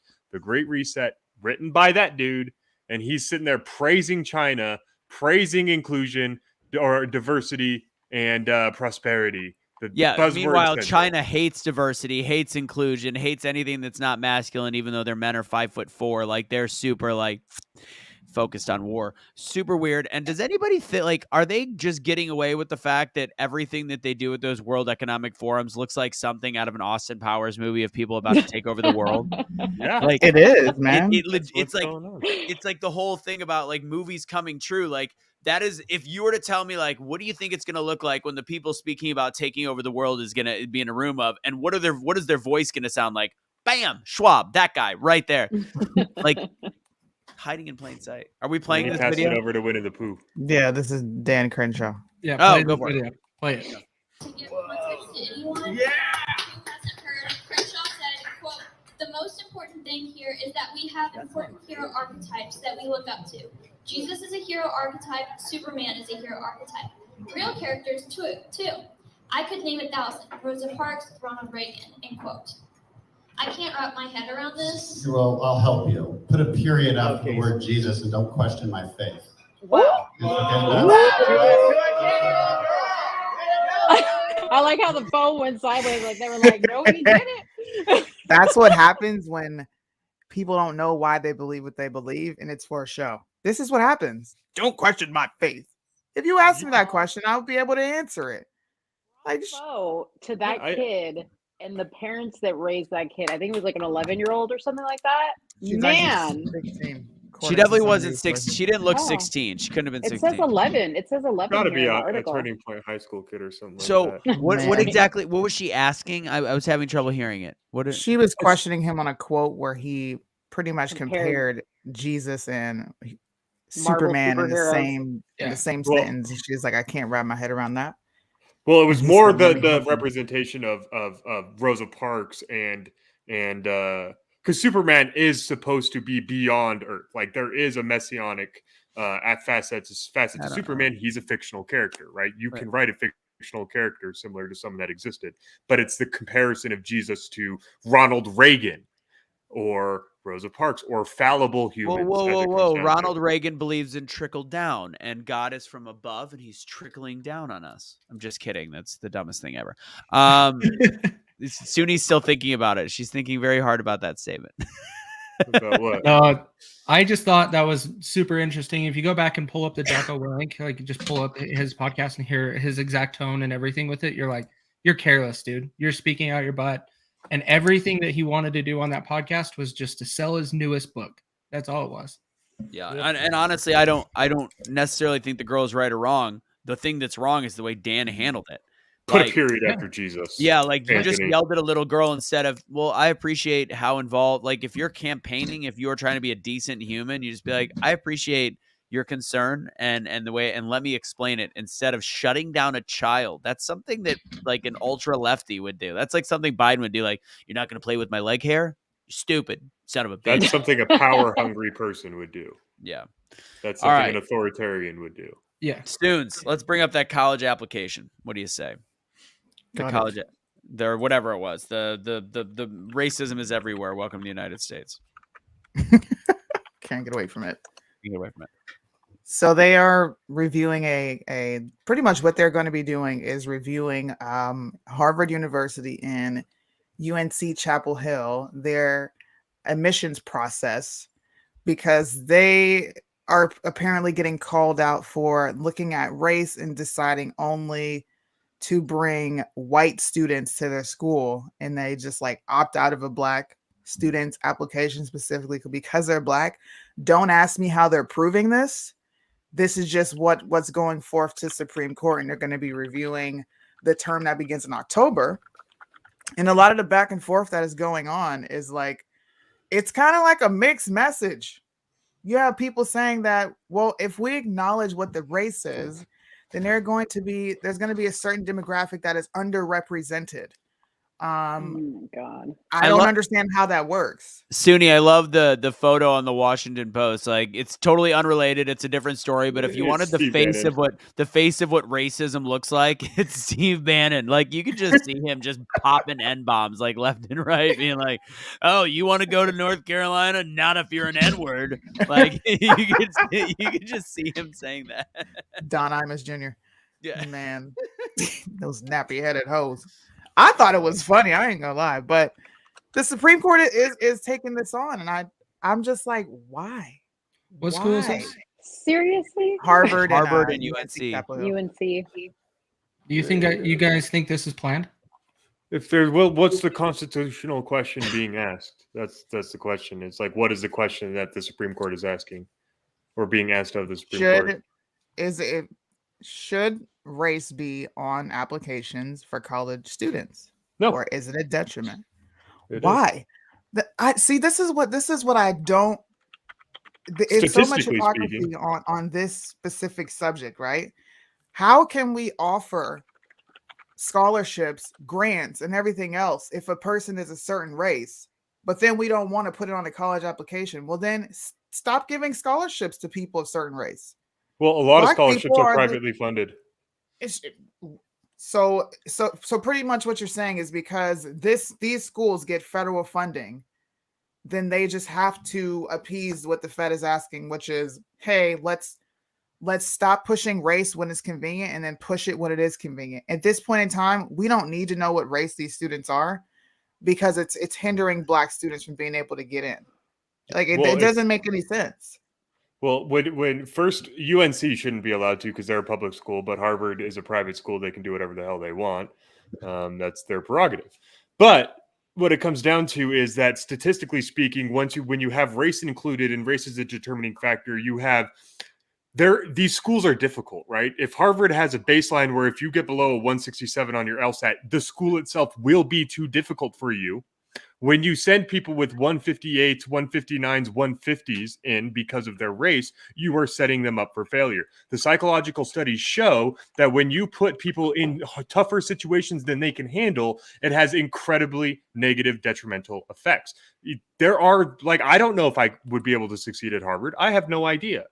My LSAT score doesn't tell me I would, but that was a different issue. What I'm saying is that if you don't go based on merit, put people regardless of race where they are meant to be, a white person having a 158 going to Harvard is going to have as much trouble as a black person, right? You end up finishing near the bottom of your classes when you're like, at that point, it has negative effects statistically. But they're not accused of having an overrepresentation of black students. They're accused of having an underrepresentation. So that makes their argument make even less sense because you're saying if we know the race, you're more apt to pick the white student. Well, they're already picking white students. Black students don't go there. Propose a dangerous idea? What? We have for the last kind of combining what Kevin just said, we for the last several decades have had unfortunately lower standards for minority students for Black and Latino students. We've had lower because they've wanted to make sure schools are diverse. If you and you can look at a myriad of issues, whether it be, again, like I talk about, systemic racism, proximity, bad neighborhoods, etc. If you were to take race off of these collegiate applications, would you see a more homogenous, even more homogenous university? Because based on the entrance requirements, I don't think there will be the opportunities for as many minority students that don't get to say they're minority. Exactly. Well, you'd see an overrepresentation of Asians, a wild, gross overrepresentation of Asians, statistically speaking, because they're about 1.6% of the U.S. population and would make up about 20% of these classes. Correct. The white people are generally represented right about their level, but it's because of the disparity between Asian representation and their percent of the population. You see an underrepresentation from other race categories such as Black and Latino and stuff like that. Why don't we just get rid of HBCUs because those are racist? Thank you. Yep. That's why I brought up the scholarships. I'm like, if we're gonna do this for these specific universities, then HBCUs should cease to exist. There's no reason for them. Right. For what? Or they need to make sure that their student body is diverse. See, I get what you're saying, but I think of the great thing about HBCUs is the fact that they foster a mentality of growth, positivity, and also almost like a fraternity. There are some dumbasses that somehow find their way into Harvard. They get in the right fraternity and they're set for life in their careers. I know a lot of people that have gone to HBCUs that have been able to parlay their whole career, have a successful family, life, business, etc., because of the connections they make at HBCU. So I see them as so supportive. I'm not saying that an HBCU is a bad thing. I'm all for it. But if you're going to bring up this issue, then it needs to apply across the board. You see what I'm saying? I think HBCUs are great. I think whatever the situation is great. But it's just contradictory. If you're going to say that for Harvard and UNC, then you got to get rid of historically Black colleges. You can't pick and choose, I think, is the key. So let me pose this, because this is where I pose the question of, do you guys see this as a setup? Because right now when you get hired in a job, they cannot discriminate against you because of your race, right? And that is mandated by law. Stupid law. And that is where I think this is going, to where we will end up having a law like that in place for universities. Because I was trying to find one, doesn't have one, but if you go to ed.gov and you search it out, they're already trying to build the page, but it gives you a 404 if you click on it. And it's like, okay, something's coming. For those of you that aren't nerds out there, 404 means not found. Just so yes, you know. Thanks, Russo. just know that if you're not allowed to discriminate, it's not allowed to be positive or negative discrimination. You're not allowed to overrepresent, and you're not allowed to it turns it into a hopefully merit-based system. But we all know that never actually happens. In my opinion, is such a gross government overreach. It is. If I want an all-white student campus, I should be able to have an all-white student campus, because you have HBCUs. People should be able to do whatever the fuck they want, especially if it's privately funded and these people want a certain thing there. Why does the government get to come in and say, well, you don't have enough this, you don't have enough that? They're already starting to implement gender identity. You don't have enough gay people, you don't have enough trans people. Don't tell me what to put in my business. I don't agree with. I think we should repeal the Civil Rights Act, and I know people are going to be like, it didn't help us. You know what it did? It made racist white people be forced to accept us, and we still supposedly live in a world where racism is king. It makes me unwitting. Civil Rights era do anyway. It makes me unwittingly support racists financially, because they can't put it out in the window that they're racist. So now I'm giving my money to a racist, and I don't like that. I don't like being forced to give my money to racists. Come on, man. The civil rights. I think it just. I'm gonna oddly agree in a way with different light, which is just like anything needs to be rewritten. Things need to be. It needs to be changed. It needs to evolve. So to answer the question, that Grant, which I believe based on some of his comments, I don't know if this is Jay Hawk or if this is just Grant because he's been kind of a troll. But I'll answer the question. Having a law to prevent racial discrimination in hiring is a good thing. No. Absolute. Well, I think to prevent discrimination is a good thing. I don't think there's any way to truly be able to monitor it. I don't think there's a way to gauge it per se. What I will say is forcing people to hire a certain amount of race, minorities is not okay. Because a lot of places are forcing hirings at a 30%, 40%, 50% level. When again, as we said, black people make up 12% of the United States of America. So how does that make any sense? 14%. 14 now. Sorry. 14% of the United States of America. So how does that make any sense? And how is that going to provide a solid workforce when you're literally forcing yourself to hire people that maybe don't qualify for the job? So having a law to prevent racial discrimination, yes. How do you actually frame it? And I don't think it's framed correctly. Well, you also got to consider you can't be a greedy capitalist and be racist again, because if you're a racist, you're eliminating entire groups of people that have potential to be great. You're eliminating them entirely from your workforce. No, the successful capitalist is not a racist capitalist. And so if you have a capitalist system built around hiring the best people for the job, it's why the women's wage argument falls apart. If it was true that no matter the job, women got paid 79 cents on the dollar, every greedy capitalist corporation would hire nothing but women because you get to pay them 21% less. Do you know what's an actual fact? But we're a pain in the ass. We're not worth it. The Clinton Foundation actually had a ratio of 71 cents on the dollar for females in their organization, and they were claiming Trump in 2016 was the issue. Anyways, that's a fact. God, what did that make me think? It's dangerous. Yeah, I don't think that the Supreme Court should be looking at this. I think it's a waste of Let time. Private institutions do what they do. If there are more white kids going there than black kids, then maybe you should go to the demographics of where black students are coming from and see what the educational system is like. Maybe go see if they're actually testing good. Go see if they're not from places like Oregon, where the governor literally eliminated requirements for math and fucking reading to graduate. Oh, it got worse today. I don't know if you saw this. Harvard has said that they are not needing ACT or SAT scores until 2026. How the fuck? I said it. How the fuck are you going to get into? Sorry, Nancy. How are you going to get into Harvard without an ACT or the standardized testing? So it's like, oh, you got good grades at HYZ Elementary. All that's going to do is that's going to take rich people, pay off their, because then it's grade based. They'll probably pay somebody to write a document. Like, this makes things even worse. So all the it makes things, dude. This is great, man. Fuck the Ivies. Fuck the people the Ivies produce. Fuck the sense of eliteness and superiority that comes from there. At the end of the day, this is gonna ruin these schools. These policies are going to ruin these schools and completely begin to decentralize the power of the elites. Oh, I went to Harvard, you uneducated clown. Like, fuck you, bro. Six years from now, they're like, oh, you went to Harvard? Did you get in when you didn't even have to have an ACT score, you baby back? And do you know what that's going to fall back on, though? Like, when you think about it, like, okay, great. These Ivy League schools are going to look like shit.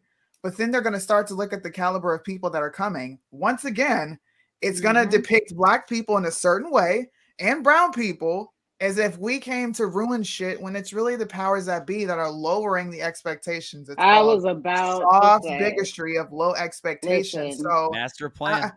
Look, we get to fight back at these. No. Sudi, when the hallways of prestigious Harvard start smelling like chitlins and sofrito, and people are like hanging their laundry on the outside of their patio, they're gonna learn. They're gonna learn, girl. the like super proper British teacher is reading off roll, and he's like, "Yes, is DeAndre in class? Chantel, are you here? No, okay. Why does the room smell like weed? Okay. Probably because the professor was smoking it in the back room. But That's as racist as I can get. I'm sorry. What about Dude, no, but the 15 names for the Hispanic person? Right. Exactly. Guadalupe, Enrique de Cortez, Jesus, Romano, Maria Hernandez. Yeah, exactly. No, actually, it'll sound more like this. Is Maria F here? Is 20 people Maria are 20 Z people are gonna raise here? their Is hand. Maria H here? Right. There is a lot of Marias on here. Anthony wants to get clipped tonight. Woo! No, but you got to think about it. Like, when I talk about the psychological effects, these are real things. Like, imagine how hard it is if you're a black person in a school that is obviously using race discriminatory practices, and people, rather than there being merit and everybody that is there knowing you are only there because you qualify to be there, all of a sudden you as a black or a brown student are walking around the halls and they talk about this. People that attend these schools talk about it. The people look at you like you don't belong because they know you might have gotten help. Which is horrible for the ones that do belong. It's bullshit. Exactly. They think you only got in because of your color of your skin and not your merit, when you probably deserve to be there, but it has supreme negative psychological effects on them. I agree. Generational stuff. Anyways, did anyone see the truck crash with the monkeys? Then we're gonna go to police. You guys all saw that? I thought my buddy said to me, "I'm like, no big deal. I mean, it's funny." And then now the zombie apocalypse to start. Well, now one of the women that was like on scene helping with cleanup has like pink eye, shortness of breath, all this stuff. I was like, oh, fuck me. This is how super disease. Did you not see Dawn of the Planet of the Apes? Exactly. Right? As soon as humans are launching off into space, the monkeys get everywhere. Thank God. Thank God it wasn't a truck full of bats. See, this one is the one I thought of as the movie Outbreak. When I went hunting, that was the only movie I could watch for like 7 days, and I watched it like 15 times. Yeah, but yeah, no wonder you were so scared of COVID. Yeah, I was thinking Outbreak, because if you watch that movie, you'll go like, "Oh, this could actually happen." No, it can't. The way that movie was so fucking fake. Dawn of the Planet of the Apes is happening, man. Pandemic. Was it Pandemic? Was that what it was called? That came out like early in the thing. That one was pretty spot on. Or Outbreak. All right, what are we talking Outbreak's about? a pretty old movie. Yeah, it is. Yeah. All right. And lastly, before we go into that, just so you know, Suni, Dalton reached out to me, and I'm supposed to have a Groiper. He called it a debate. I want to have a conversation. I want to debate the Groipers. If they bring two, then we'll have you and me, Kevin. Honestly, I looked at all of their content. I agree with their stuff. I just think they're clearly assholes.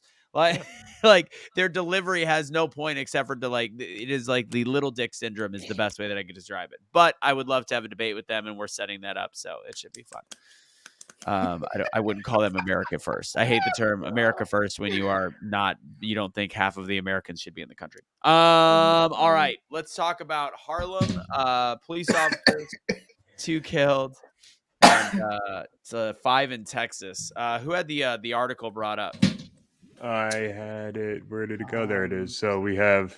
I'm just going to read off the names of the guys that were killed. We have Officer Wilbert Mora of New York. In Harlem, we had Sergeant Ramon Gutierrez in Texas, Corporal Charles Galloway in Texas, Special Agent Anthony Salas, although that one's labeled accidental. And then again, we had Jason Rivera in New York, and then another one, the school research officer, Johnny Patterson in Missouri. So this all that one was struck by vehicle. Yeah, there was I think a drunk driving or drive away. What is it called? Hit and run. The one in Harlem is the most, concerning. It was pretty much a setup. It was a domestic, and the guy was ready there to shoot. There was also a traffic stop in Texas where the cop didn't even have a chance to defend himself. This is I was listening to the way they described this. Why would anybody want to be a police officer right now? 5 in one weekend, not including all the injuries or other shootouts, but 5 dead. It's not like how many police officers are there in the country? Does anybody know? Can anybody pull that up? At least 3. Give me a ballpark. Let's do the math. Let's do the math on how many percentage-wise died in one weekend. 600 in 2020, 696,644 full-time law enforcement officers. So 696,000. Divided by 5. I know it's a little number.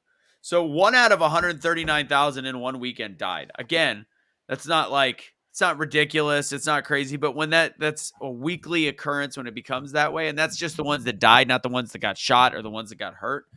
Like, I don't want to test those odds. Like, I know that if I'm playing a lottery that's 139,000, I know there's a chance I might win. It's not great, but there's a chance. Holy crap. What? Oh, there was an officer shot in DC too. I don't know if you guys knew that. Yeah. I didn't see that either. So it's like at this point, we've like this is the beginning of the end when you are losing your ability to have to have safety. Like our police. Like why? I don't know anybody signing up for the police department right now. If you know anybody and you're in the comment section, tell me. Like why would anybody want to be a cop right now? Because it's only the 25th most dangerous job in America. How is that though? I don't. Because loggers die a lot more. Aircraft pilots die more. Roofers die more. Construction, crossing guards, garbage collectors, farming supervisors, delivery drivers die more. Iron workers. Delivery drivers die more than police officers? Yeah. Now, is that more number? Is that per capita? Yeah. I mean, you're looking at 28,000 per 100, 28 per 100,000 versus police. It's right around 12. Still a lot, but delivery drivers you got to consider they're driving all the time. Delivery drivers. I guess. So what number is that? What year is that based off of? Because I don't think 2019. 2018. 2019. 2019. I think things started to change in 2019, 2000, or 2020 and 2021. If we did 1 out of 139,000, so one weekend. So technically, we'd be based on this last weekend. We'd be at 52. We'd be at 52 out of 100,000. So I mean, numbers are climbing. What is the highest number out of 100,000 out of that list? Oh, loggers. They're 79 out of 100. God, that just sounds like a really dumb job. 70. Sorry, 70. I think that's a typo. I think he means anyone that works for the Clintons. Yeah, the most dangerous job in America is logging. Logging workers had a fatal accident rate that was 21 times the average job nationwide. And that makes sense. These guys are cutting down trees. You never know what's going to happen with it. It could fall right on your face. Yeah. The sad part is they don't get paid much. Yeah. Well, again, that's based on the last weekend, which I know is a high number. But even if you lower it, you're still looking at, 30, 40, which is still really high. And and that's not including the injuries, the fact that you have to do different things. I think it's a problem. And the fact that I heard somebody say on the radio when an NYPD officer was killed in the line of duty, it was national news. And now nobody gives a shit. Yeah. That's the tragic part, is that there's not like community support from this. I mean, I'm sure in their individual areas there's support, but it used to be national level news whenever cops were getting killed. But it's become regular because I mean we are almost promoting in a weird way. If we're talking about misinformation, we're promoting. I mean, you look at Hawk Newsom's page. I can't say the word schmaxine or schmectin, and Hawk Newsom, the head of the BLM in New York, is able to literally just show that cops are show snippets of cops like yelling at a black guy and be like, this cop needs to get killed. Like, and nobody cares. Nobody cares.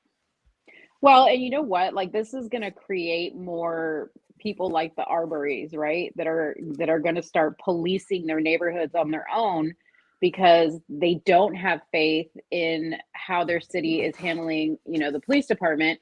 And I've been seeing like in a lot of blogs, people talking about, oh, well, this is BLM's fault. And I get that BLM, was kind of the first to say, defund the police.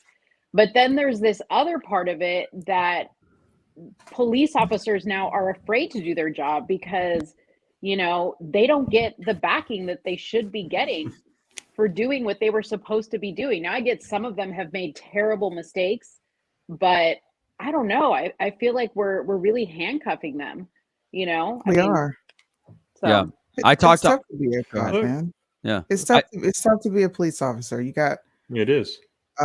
Officers in New York who are having to enforce extremely draconian measures. If you think those guys want to do that for one moment, I would say that you're seriously mistaken. They're kind of in a situation. Because they have families to take care of. If You got every 5 cop, kids? if every cop said no, we're not enforcing that, I don't think they'd fire all the But cops. you can't. I used to be the same way. I can't. If that's the case, then you should carry that same sentiments with our military. But you know what? People understand because folks have families to take care of at the end of the day. So if there needs to be some organization to say, hey, we're gonna have 50 cops to sit home here because they can afford to do so.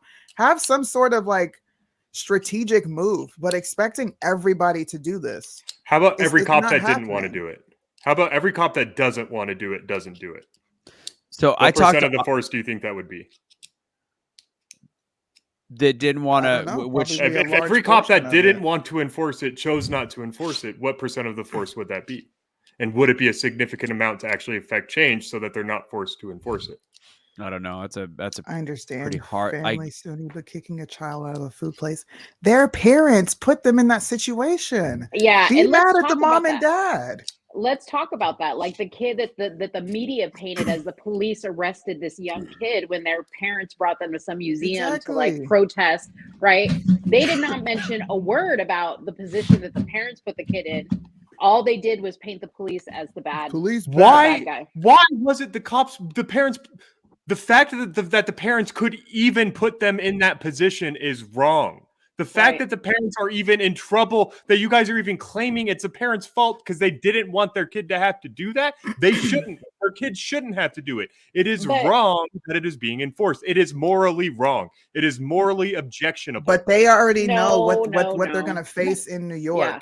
You So does that- already know No, what you're and they facing. went there. in that New doesn't York. make it okay. But they went there That's not with the the point. purpose of protesting. They didn't pay to get into the museum.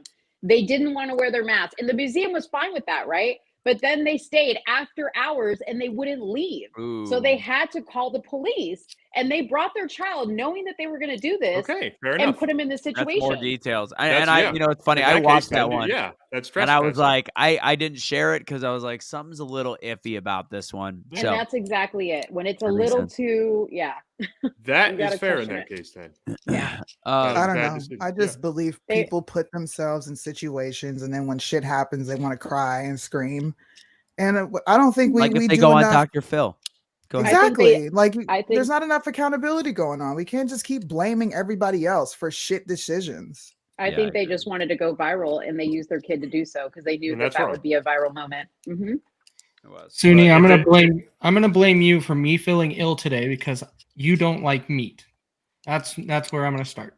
Oh, it's your see? fault. Okay, so now I gotta do it. I gotta do it. Where is it? I think some of you guys saw my rant the other night, and I'm not going through the whole conversation, but the analogy from an old friend that is a doctor. Speaking of shitty analogies, like Casey just had. What?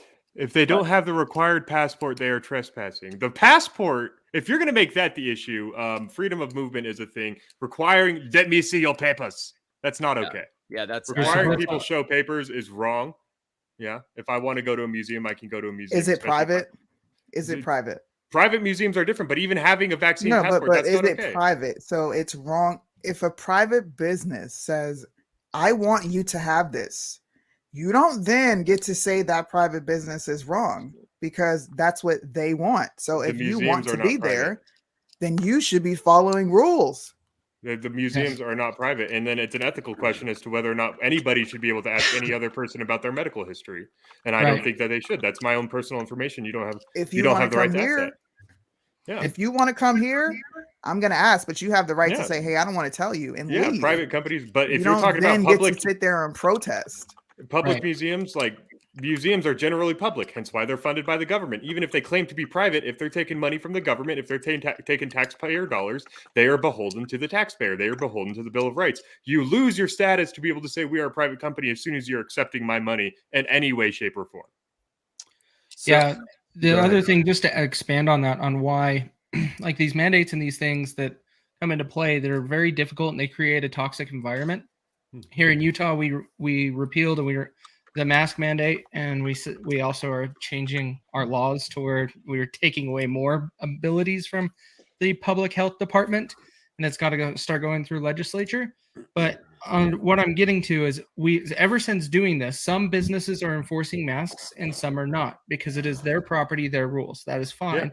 And you do not have anybody pointing fingers at each other anymore, because they're having respect for just people's choices instead of being like, oh, you're not following the rules.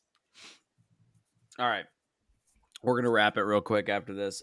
So speaking of shitty analogies, this is a conversation started from a friend of mine, and it took like 2 months to even go back to hello.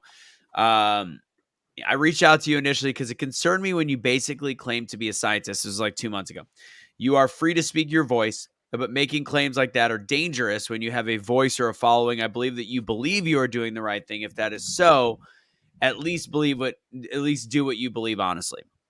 A couple months ago, when they were talking about Joe Rogan being a scientist, I was, being like, technically, based on the definition of scientists, we're all scientists if we are seeking, this greater truth. So I said, based on the definition of science, that's what I'm doing, Steve. Science is pursuit and application of knowledge, understanding of the natural and social world, following a systemic methodology based on evidence. Scientific methodology includes the following: evidence, experiments, or observations, and benchmarks for testing a hypothesis. Am I a scientist by trade? No. But am I practicing science based on the definition? Yes. So anyways, here is his analogy. Are you guys ready? Kevin, I don't know if you heard this yet, but it is a real humdinger, a bing bang. And he doubled down on it later. By definition, I sold candy bars to raise money for band in high school, so I am a paid and professional athlete. What? I'm lost. Wait. Read that again. By definition, I sold candy bars to raise money for band in high school, so I am a paid and professional athlete. Then he goes on, I'm not trying to be an ass. I really cherish our friendship. What friend? I mean, not whatever. But what you said was word candy, lawyers speak at best. I question your data source, your ability to analyze it, since it goes against the actual scientific community, which is peer-reviewed, and even gets the most obvious shit gets skewered and part of the process to make sure it's valid. And then he tells me, you can be the change. I believe in you. That's some condescending shit. Go fuck yourself. Sorry, Nancy. So pretty much you can't. I'm not smart enough. You're not smart enough to break down information. Only a scientist can do it by peer review, but the average American is just dumb. I said, can you is what I heard. If you want to have a debate, if you want to get into it, tell me something I said in a show that's wrong, and we can get into data and information. You just have an issue with me calling myself a scientist because you're a simp and you're a fucking asshole that decides. He really was. He was a friend of mine in high school. He was always beta. He ended up but he was the nicest dude on the planet. But like, he came at me like a year and a half ago. It was a little weird. And he's like, your message is dangerous. I'm like, what the hell? We talked it out. It was all good. And then he's like, I go, then at this one, I go, that's ridiculous. He doubled down on that. And now I go, you do realize why I'm so hot? Because I got hot. You realize why I'm so hot. That analogy was pretty much saying you selling candy bars is the same as me spending 5 hours of my day, 4 hours of my day doing actual research that apparently you think I'm not smart enough for, which I think is how a lot of these people think. And he's a doctor. And I said, kudos to you for being a doctor, but you go based on recommendations because you don't have the time to look at data. You're treating patients. And that's the problem right now. And to even look at, I mean, I might just post it later. There's a thing that I saw, this used to be right left nurse that Kelly and I are friends with.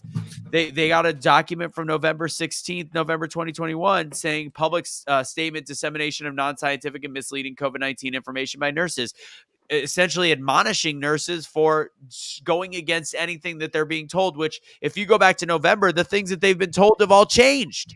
Right. So, I mean, wake the fuck up. Anyways. That's funny. Yeah. I would have been like, politely, fuck you. Yeah. And you're probably going to want to block me after this. So take care. Well, I went pretty ham, and yeah, I asked, I go, you can come at me with a specific, or you come on a show. Let's talk. Cause he asked about the I'll do one more, cause this is another good one. He says, fine, gloves off at one point, as I just yelled at him. Let's see. He goes, okay, gloves off. V better than no V. I said, what? So he's asking, is the V better than no V? No V. Okay. So all I said was, for what age group? What health condition? Which V? How long? Have they had a previous infection? Are we in Omicron or are we in Delta? I said it's not one size fit all. Do you know what his Uber for Grant's comment saying that it's smarter than me, whatever. His doctoral response, you know what it was? Wrong. Wrong. That's it. That was his only response. And then he goes, Trump endorsed it twice, and he got booed. How effed up is? I go, how effed up is that? And he's a anti-Trumper. He's like, Trump endorsed it twice. He got booed. How effed up is that? And I'm like, I booed him. I don't know what you're talking. Like, know your audience, dipshit. Anyways. Well, Grant, here's the cool part. I asked him if he wanted to come on a one-on-one show, if he wanted to discuss, but he says that's your profession. Well, I'm welcoming you to mine. So how about me welcoming me to yours, you dumb fuck? All right. I'm done. I'm done being angry. Salty. Anthony. Spicy. Sounds like a job for a manitar. Yeah. Oh, yeah. All right. Any final words, everybody? We can get out of here. Kick the tires, light the fires. Kick them. Is that it? Anybody? Deuces. All right. Hey, God bless, guys. I want to say, catch me every morning, 7 to 9 a.m., 1360 KHNC.com, The Liberty Revolt. Oh, I Is that Suni? Suni, It did was. It was. How is it that you just finally tell us that you have sound effects? That is my most favorite sound in the world. Me too. Look, you went over your 2-minute mark several times, bro. But I decided to extend grace and not bring out the bullhorn. But then they let you like shamelessly plug, so I was like, oh hell no. Yeah, no, but that's what's gonna happen. Anybody that goes over 3 minutes, bro, if you start filibustering, I am going to pull this horn out on you. Oh, then I should have got it at least 3 times. Cash should have got it too. Yeah, you need to come with the sound effects more often. I like that. Yeah. I didn't put it up because I knew the audience would turn on me if I did it to Cash. It's true. How dare you? Kevin, make sure we get connected so we figure out what your guy wants. We'll get that done. We'll do. All right. Everybody have a great night, good fight, and you know what? Go Google what a scientist is, dipshits. Bye. Bye, guys.